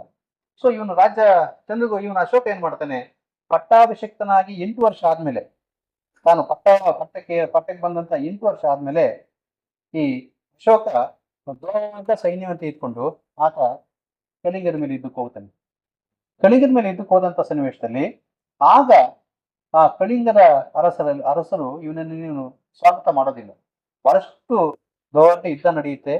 ಆ ಯುದ್ಧದಲ್ಲಿ ಅವನು ಹೇಳ್ಕೊಡ್ತಾನೆ, ಅಶೋಕ ಎಷ್ಟು ಜನ ಸತ್ತರು, ಎಷ್ಟು ಜನನ ಸೆರೆ ಹಿಡ್ಕೊಂಡು ಹೋದೆ ನಾನು, ಆ ಸೆರೆ ಹಿಡ್ಕೊಂಡು ಹೋದ ದೆಸೆಯಿಂದ ಎಷ್ಟು ಜನ ಅನಾಥರಾದ್ರು, ಮಕ್ಳು ಎಷ್ಟು ಜನ ಅನಾಥರಾದ್ರು, ಹಿಂಸೆ ಜನ ಇದೊಂದು ಲೆಕ್ಕ ಕೊಡ್ತಾನೆ ಅವನು. ಈ ಒಂದು ಯುದ್ಧ ಏನಿದೆ ಕಳಿಂಗ ಅಶೋಕನ ವಿಷಯದಲ್ಲಿ, ಅಶೋಕ ಈ ಒಂದು ಯುದ್ಧವನ್ನು ಮಾಡಿದಂಥ ಸನ್ನಿವೇಶದಲ್ಲಿ ಆಗ ಆತನಿಗೆ ಮುಂದೆ ಒಂದು ಜ್ಞಾನೋದಯವಾಗುತ್ತೆ. ತಾನು ಗೆಲುವನ್ನ ಪಡೆದಿದ್ದೀನಿ, ಆದ್ರೆ ಗೆಲುವಿನ ಹಿಂದೆ ನಡೆದಂತ ಒಂದು ಕ್ರೌರ್ಯ, ಒಂದು ರಕ್ತಪಾತ ಇವನ್ನ ಗಮನಿಸ್ಕೊಂಡಾಗ ಯಾತಕ್ಕೆ ಬೇಕಿಂತ ಯುದ್ಧಗಳು ಅಂತ ಅವನಿಗಿದ್ದಾಗುತ್ತೆ. ಇದೇ ತರದ ಒಂದು ಘಟನೆ ನೀವು ಅದನ್ನ ಈ ಭರತ ಬಾಹುಬಲಿ ಕತೆ ಕೇಳಿರ್ಬೋದು. ನೀವು ಕೇಳಿದ್ರೆ ತಿಳ್ಕೊಳ್ಳಿ. ಭರತ ಬಾಹುಬಲಿ ಇಬ್ರು ಅಣ್ಣ ತಮ್ಮಂದು. ಭರತ ತಮ್ಮ, ಬಾಹುಬಲಿ ಅಣ್ಣ. ಅದು ಜೈನರ ಆದಿಪುರಾಣದಲ್ಲಿ ಬರ್ತಕ್ಕಂಥ ಒಂದು ಕತೆ ಇದು. ಋಷಭನಾಥನಿಗೆ 2 ಮಕ್ಳಿರ್ತಾರೆ. ಋಷಭನಾಥನಿಗೆ 100 ಜನ ಮಕ್ಳಿರ್ತಾರೆ. ಅದ್ರಲ್ಲಿ ಮುಖ್ಯವಾಗಿ 2 ಇರ್ತಾರೆ, ಒಂದು ಭರತ ಮತ್ತು ಬಾಹುಬಲಿ. ಭರತ ದೊಡ್ಡವನು, ಬಾಹುಬಲಿ ಚಿಕ್ಕವನು. ಮುಂದೆ ಇದು ತನಗೆ ಅಧೀನ ಆಗ್ಬೇಕು ಅಂತ ಹೇಳಿ ಕಳಿಸ್ತಾನೆ ತಮ್ಮನಿಗೆ, ನೀನ್ ನನಗೆ ಬಂದು ನಮಸ್ಕಾರ ಮಾಡ್ಬೇಕು ಅಂತ ಹೇಳ್ತಾನೆ. ಆದ್ರೆ ಬಾಹುಬಲಿ ಒಪ್ಪೋದಿಲ್ಲ. ನಿನಗೆ ಎಷ್ಟು ರಾಜ್ಯ ಕೊಟ್ಟಿದ್ದಾನೆ ನಮ್ಮ ತಂದೆ, ನನಗಾಗಿ ರಾಜ್ಯ ಕೊಟ್ಟಿದ್ದಾನೆ, ನಾನು ರಾಜ, ನಿನಗೆ ನಾನು ನಮಸ್ಕಾರ ಮಾಡೋದಿಲ್ಲ ಅಂತ ಹೇಳ್ತಾನೆ. ಆಗ ಆತ ಏನ್ ಮಾಡ್ತಾನೆ, ಭರತ ಯುದ್ಧಕ್ಕೆ ಶುರುವಾಗ್ತಾನೆ. ಜೈನ ಧರ್ಮದ ಪ್ರಕಾರ ಯುದ್ಧ ಮಾಡೋದಿಲ್ಲ, ಅಲ್ಲಿ ರಕ್ತಪಾತ ತೋರಿಸಬಾರದು. ಅದಕ್ಕೇನ್ ಮಾಡ್ತಾರೆ, ಆ ಕಡೆ ಮಂತ್ರಿಗಳು ಈ ಕಡೆ ಮಂತ್ರಿಗಳೆಲ್ಲ ಸೇರ್ಕೊಂಡು, ಭರತನ ಕಡೆಯ ಮಂತ್ರಿಗಳು ಬಾಹುಬಲಿಯ ಕಡೆಯ ಮಂತ್ರಿಗಳು ಸೇರ್ಕೊಂಡು ಯುದ್ಧವನ್ನ ಮಾಡಿಸ್ತಾರೆ. ಯಾವ ತರ ಯುದ್ಧ? ಜಲಯುದ್ಧ, ಮಲ್ಲ ಯುದ್ಧ, ಜಲಯುದ್ಧ, ದೃಷ್ಟಿ ಯುದ್ಧ ಅಂತ. ಅಂದ್ರೆ ಮೊದಲು ಕುಸ್ತಿ ಆಡೋದು, ಕುಸ್ತಿಲಿ ಯಾರು ಸೋತ್ರೆ ಅವರು. ಆಮೇಲೆ ಇದು ಜಲಯುದ್ಧ, ನೀರಿಗೆ ಬೀಳತಕ್ಕ, ನೀರು ಹೊಡಿತಕ್ಕಂಥದ್ದು, ನೀರಿಗೆ ಇಳಿದು ಒಬ್ಬರಿಗೊಬ್ಬರು ನೀರು ಚಿಮ್ಮಿಸ್ಕೊಳ್ಳೋದು. ಯಾರು ನೀರಿನ ಹೊಡೆತಕ್ಕೆ ತಾಳ್ಲಾರ್ದೆ ಸೋಲ್ತಾರೆ ಅವನು ಸೋತಾಗಿ ಲೆಕ್ಕ. ಇನ್ನೊಂದು ದೃಷ್ಟಿ ಯುದ್ಧ, ಕಣ್ಣಿಟ್ಟು ನೋಡ್ತಕ್ಕಂಥದ್ದು, ರೆಪ್ಪೆ ಮಿಟಿಕ್ಸ್ಬಾರ್ದು, ಕಣ್ಣಿನ ರೆಪ್ಪೆ ಮಿಟಿಕ್ಸ್ಬಾರ್ದು, ಹಾಗೆ ಎಷ್ಟೊತ್ತು ನೋಡ್ತೀಯ ನೋಡುವಂತ. ಸೊ ಅಂದ್ರೆ ಇವು ಯಾಕೆ ತರ ಯುದ್ಧಗಳು ಅಂದ್ರೆ, ಜೈನ ಧರ್ಮದಲ್ಲಿ ಅಹಿಂಸೆಗೆ ಮಹತ್ವ ಇರೋದ್ರಿಂದ ಅಲ್ಲಿ ರಕ್ತಪಾತ ಇರಬಾರ್ದು, ರಕ್ತವೇ ಹರಿಬಾರ್ದಲ್ಲಿ. ಆದ್ರಿಂದ ಅಂತ ಯುದ್ಧಗಳನ್ನ ಆ ಮಂತ್ರಿಗಳು ಹೇಳ್ತಾರೆ. 3ರಲ್ಲೂ ಬಿಡ್ತಾನೆ ಯಾರು? ಭರತ. ಈಗ ಬಾಹುಬಲಿ, ನೀನ್ ಸೋತವರೆ ಮೇಲ್ಗಡೆ ಎತ್ಕೊಳ್ತೇನೆ. ಅವನು ಬಾಹುಬಲಿ ಅಂದ್ರೆ ಅವನು ಕೈಗಳೇ ಉದ್ದ, ಅವನು ಅಜಾನುಬಾಹು, ಉದ್ದಕ್ಕಿದ್ದಂತ ವ್ಯಕ್ತಿ. ಆತ ಏನ್ ಮಾಡ್ತಾನೆ, ಆ ಸನ್ನಿವೇಶದಲ್ಲಿ ಮೇಲೆ ಅಣ್ಣನನ್ನ ಎತ್ತಿದ್ದಾನೆ, ಕೆಳಕ್ಕೆ ಎಸಿಬೇಕು. ಆಗ ಅವನು ಅಲ್ಲಿ ಯೋಚನೆ ಮಾಡ್ತಾನೆ, ರಾಜ್ಯಕ್ಕಾಗಿ ನನ್ನ ಅಣ್ಣನನ್ನ ನಾನು ಕೊಲ್ಬೇಕಾದಂತ ಒಂದು ಸ್ಥಿತಿಗೆ ಬಂದಲ್ಲ, ಈ ಸ್ಥಿತಿ ಬರಬಾರ್ದು ನನಗೆ ಅಂದ್ಬಿಟ್ಟು ಇಳಿಸ್ಬಿಟ್ಟು ಅವನನ್ನ ಹೇಳ್ತಾನೆ, ನೀನ್ ಅಣ್ಣ ತಂದೆ ಸಮಾನ, ನಿನಗೆ ನಾನು ದ್ರೋಹ ಮಾಡಬಾರ್ದು ಅಂತೇಳಿ. ಕೊನೆಗೆ ಆ ಒಂದು ಸನ್ನಿವೇಶದಲ್ಲಿ ಆತ ಏನ್ ಮಾಡ್ತಾನೆ, ಆ ರಾಜ್ಯವನ್ನ ಅಣ್ಣನಿಗೆ ತ್ಯಜಿಸಿ ಇದು ಕೊಟ್ಟೋಗ್ತಾನೆ, ತಪಸ್ಸು ಕೊಟ್ಟೋಗ್ತಾನೆ.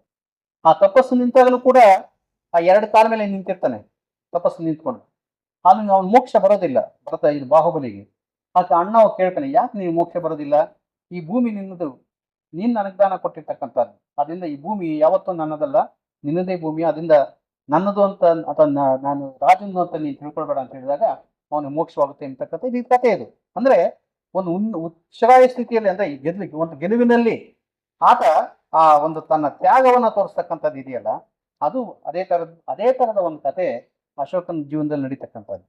ಅಶೋಕ ಗೆಲ್ತಾನೆ, ಸೆರೆ ಹಿಡಿತಾನೆ. ಅವನು ಹೇಳ್ತಾನೆ, 1,000,000 ಜನರನ್ನ ಸೆರೆ ಹಿಡ್ಕೊಂಡು ಹೋದೆ ಅಂತ ಹೇಳ್ತಾನೆ, 1,000,000 ಜನರನ್ನ ಸಾಯಿಸ್ತೆ ಅಂತ ಹೇಳ್ತಾನೆ, 1,000,000 ಜನರು ಅನಾಥರಾದರು ಅಂತ ಹೇಳ್ತಾನೆ. ಅನಾಥರಾಗೋದು ಇದ್ದಾಗ, ಸೈನಿಕರು ಸತ್ತಾಗ, ಸೆರೆ ಹಿಡ್ಕೊಂಡು ಹೋದಾಗ ಉಳಿದವ್ರ ಮಕ್ಕಳು ಮರಿಯೆಲ್ಲ ಅನಾಥರಾಗಿ ಹೋದ್ರು, 1,000,000 ಜನರು ಅನಾಥರಾದ್ರು ಅಂತ. ಇಂಥ ಒಂದು ಸನ್ನಿವೇಶದಲ್ಲಿ ಆತ ಯೋಚನೆ ಮಾಡ್ತಾನೆ, ಇದು ಈ ಯುದ್ಧ ಇದೆಯಲ್ಲ, ಯುದ್ಧದಿಂದ ಏನು ಪ್ರಯೋಜನ ಇಲ್ಲ, ಇದು ಈ ವಿಹಾರ ಯಾತ್ರೆಗಳು ಇನ್ನು ಮುಂದೆ ಬೇಡ, ನನಗೆ ಇನ್ನು ಧರ್ಮಯಾತ್ರೆ ಮಾಡ್ಬೇಕಂತಕ್ಕಂಥ ಒಂದು ಸಂಕಲ್ಪ ಮಾಡ್ತಾನೆ. ಆ ಧರ್ಮಯಾತ್ರೆಗೆ ಆತ ಪ್ರೋತ್ಸಾಹ ಕೊಡ್ತಾನೆ. ಇದು ಅಶೋಕನ 8ನೇ ವರ್ಷದಲ್ಲಿ ನಡೆದಂತ ಘಟನೆ.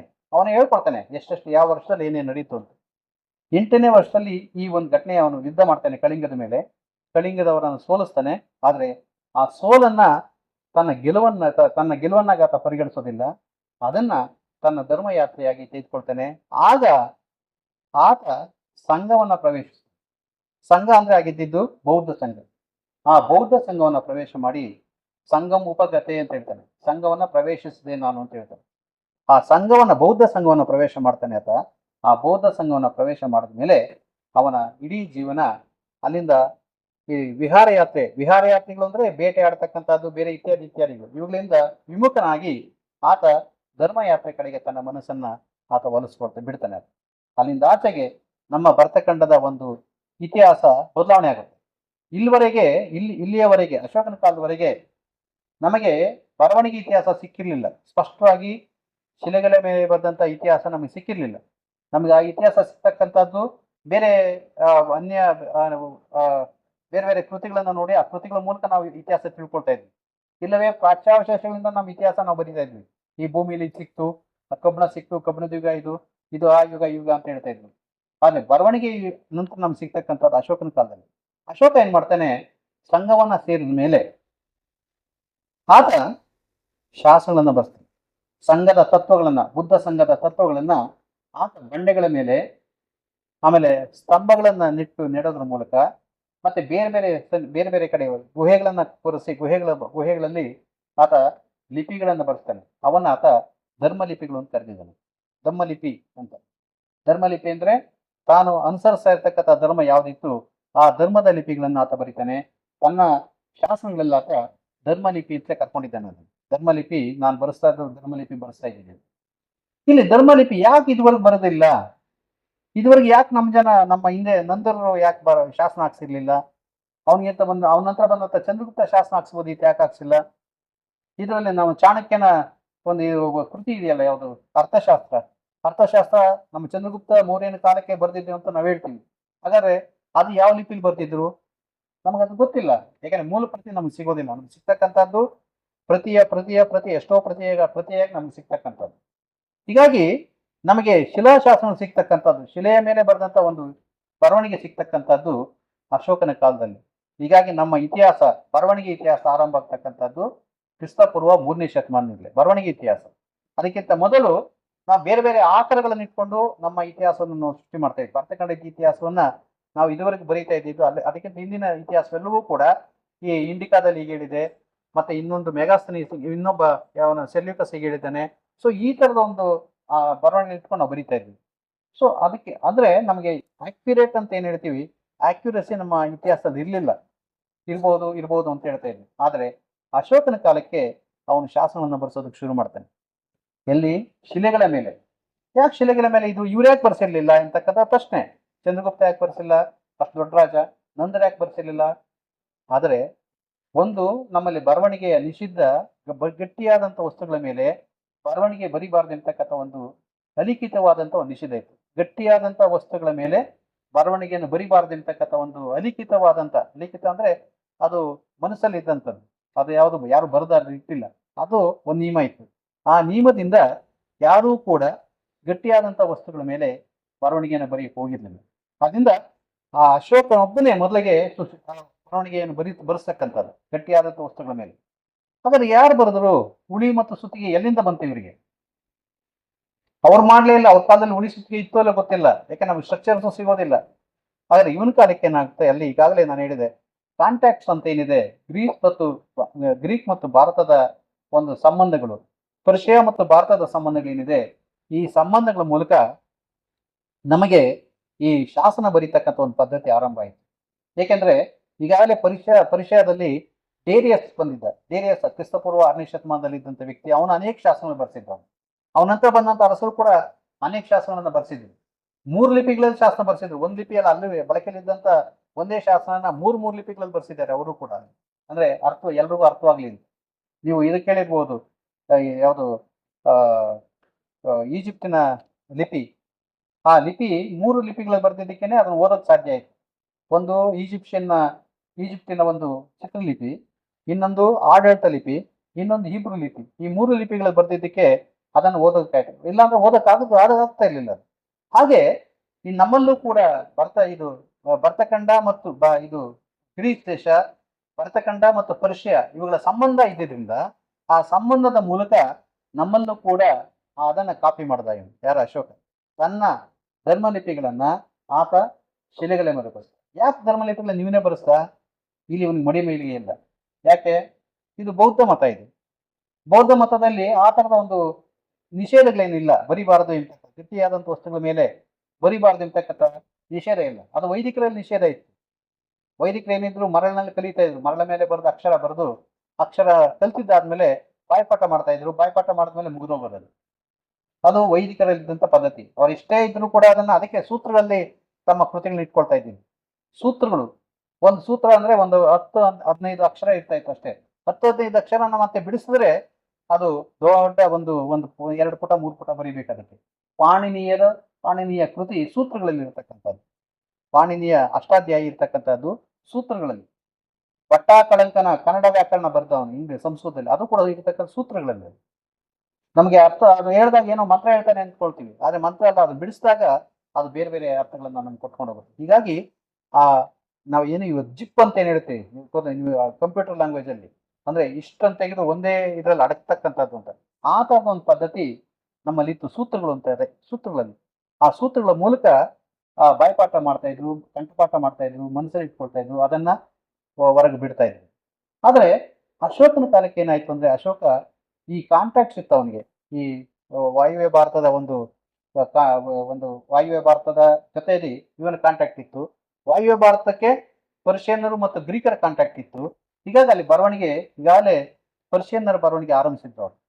ಆ ಪರ್ಷಿಯನ್ನರ ಬರವಣಿಗೆಯನ್ನು ನೋಡಿ ತಾನು ತನ್ನ ದಮ್ಮಲಿಪಿಗಳನ್ನ ಯಾಕೆ ಬರೆಸಬಾರ್ದು ಅಂತಕ್ಕಂಥ ಮನಸ್ಸಾಗಿ ಆತ ಬರೆಸ್ತಾನೆ. ಬರವಣಿಗೆಕಾರರನ್ನು ಕೂಡ ಅವನು ಅಲ್ಲಿಂದಾನೇ ಕರೆಸ್ತಾನೆ, ವಾಯುವ್ಯ ಭಾರತದಿಂದಲೇ ಕರೆಸ್ತಾನೆ ಅವನು.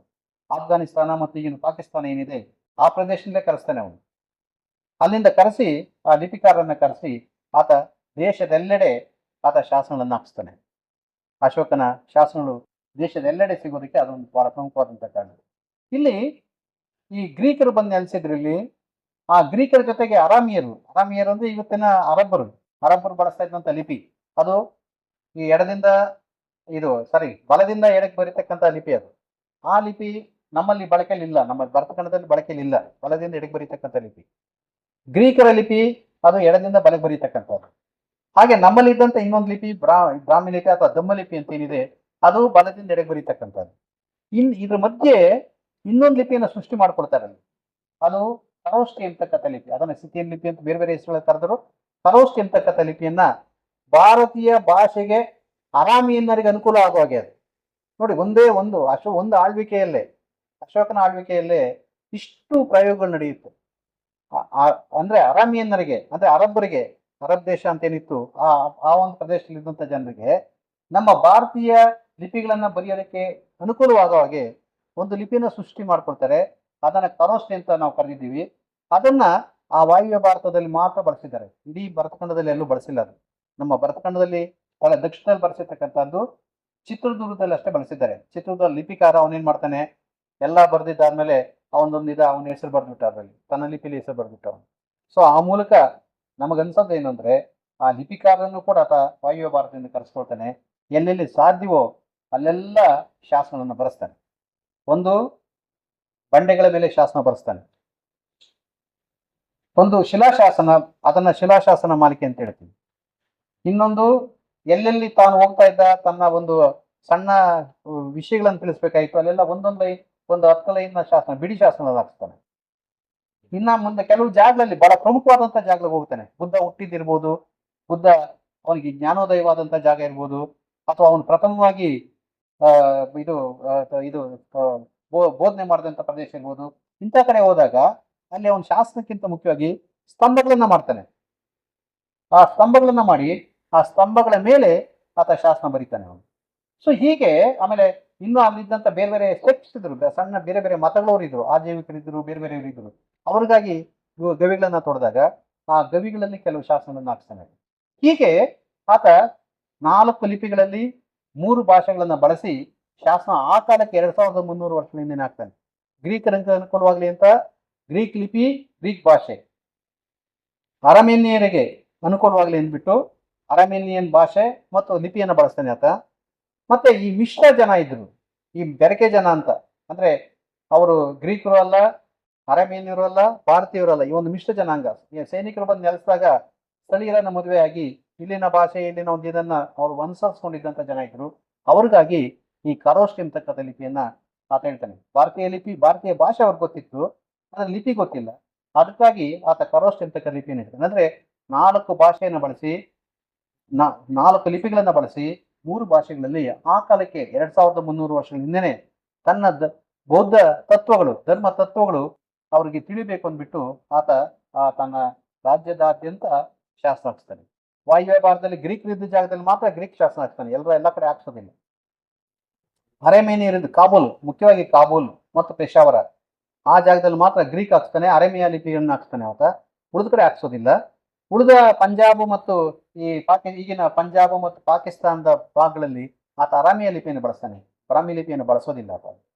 ಸೊ ಹೀಗೆ ಆತ ಆ ಕಾಲಕ್ಕೆ 2300 ವರ್ಷಗಳ ಹಿಂದೆನೆ 4 ಲಿಪಿಗಳನ್ನ ಬಳಸ್ತಾನೆ ತನ್ನ ಧರ್ಮ ತತ್ವಗಳನ್ನ ಪ್ರಚುರಪಡಿಸೋದಕ್ಕಾಗಿ. ಎಲ್ಲರೂ ತಿಳ್ಕೊಳ್ಬೇಕೆಂಬತಕ್ಕಂಥದ್ದು ಅವನ ಮನಸ್ಸಲ್ಲಿ ಇದ್ದಿದ್ದು, ಎಲ್ಲರೂ ಇದನ್ನ ಓದ್ಬೇಕು, ಎಲ್ಲರೂ ಇದನ್ನ ತಿಳ್ಕೊಳ್ಬೇಕು, ಇದಂತೆ ಅನುಸರಿಸಬೇಕು ಅಂತ.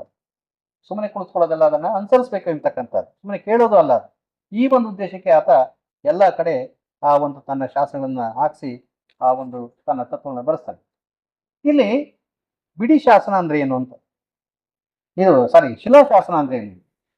ಶಿಲಾಶಾಸನ ಅಂದ್ರೆ 12 ಶಾಸನ ಒಂದು ಗುಂಪದು, ಒಂದು ಗುಚ್ಛ ಅದು. ಈಗ ಈ ಗೋಡೆ ಮೇಲೆ ಬರ್ದ ಅಂದ್ರೆ, ಅಲ್ಲಿ ಶುರು ಮಾಡ್ದ ಅಂದ್ರೆ ಇಲ್ಲಿವರೆಗೆ ಬರೆದ್ರೆ 12 ಶಾಸನಗಳನ್ನು ಒಟ್ಟಿಗಿರುತ್ತೆ ಅದು 12 ಶಾಸನಗಳು.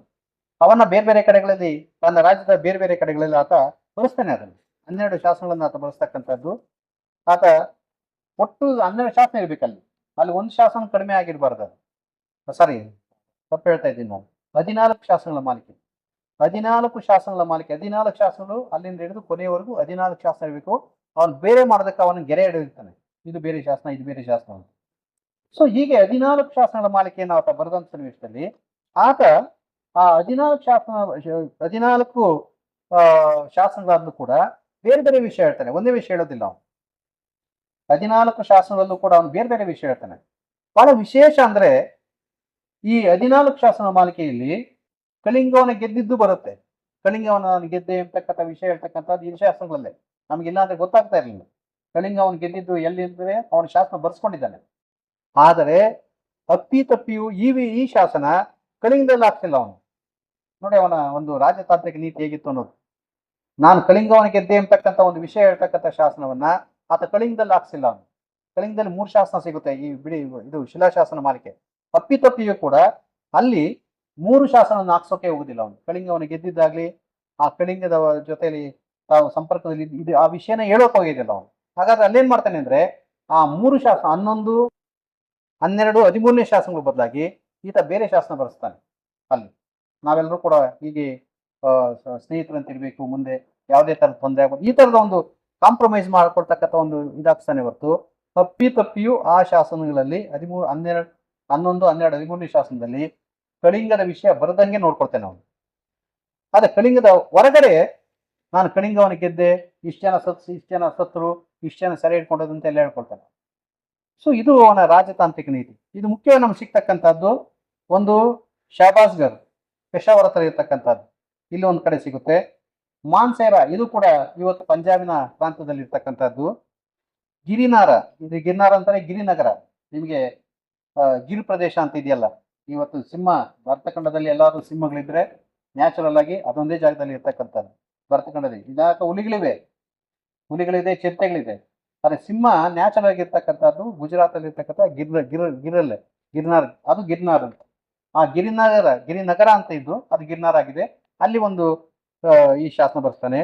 ಇನ್ನೊಂದು ಕಾಲ್ಸಿ, ಡೆಹರಾಡೂನ್ ಹತ್ರ, ಅಂದ್ರೆ ಉತ್ತರ ಹಿಮಾಲಯ ನೇಪಾಳದಿಂದ ಮೇಲೆ ಬರ್ತಕ್ಕಂಥ ಒಂದು ಪ್ರದೇಶ, ಅಲ್ಲಿ ಬರೆಸ್ತಾನೆ. ಇನ್ನೊಂದು ಯರಗುಡಿ, ನಮಗೆ ಸಮೀಪ ಇರತಕ್ಕಂಥದ್ದು. ಯರಗುಡಿ ಅಂದ್ರೆ ಇಲ್ಲಿ ಆಂಧ್ರ ಪ್ರದೇಶದ ಕರ್ನೂಲ್ ಡಿಸ್ಟ್ರಿಕ್ಟ್ ಅಲ್ಲಿ ಬರುತ್ತೆ ಅದು ಯರಗುಡಿ. ಆ ಯರಗುಡಿಲಿ ಒಂದು ಶಿಲಾಶಾಸನ ಮಾಡಿ ಕಳಿಸ್ತಾನೆ.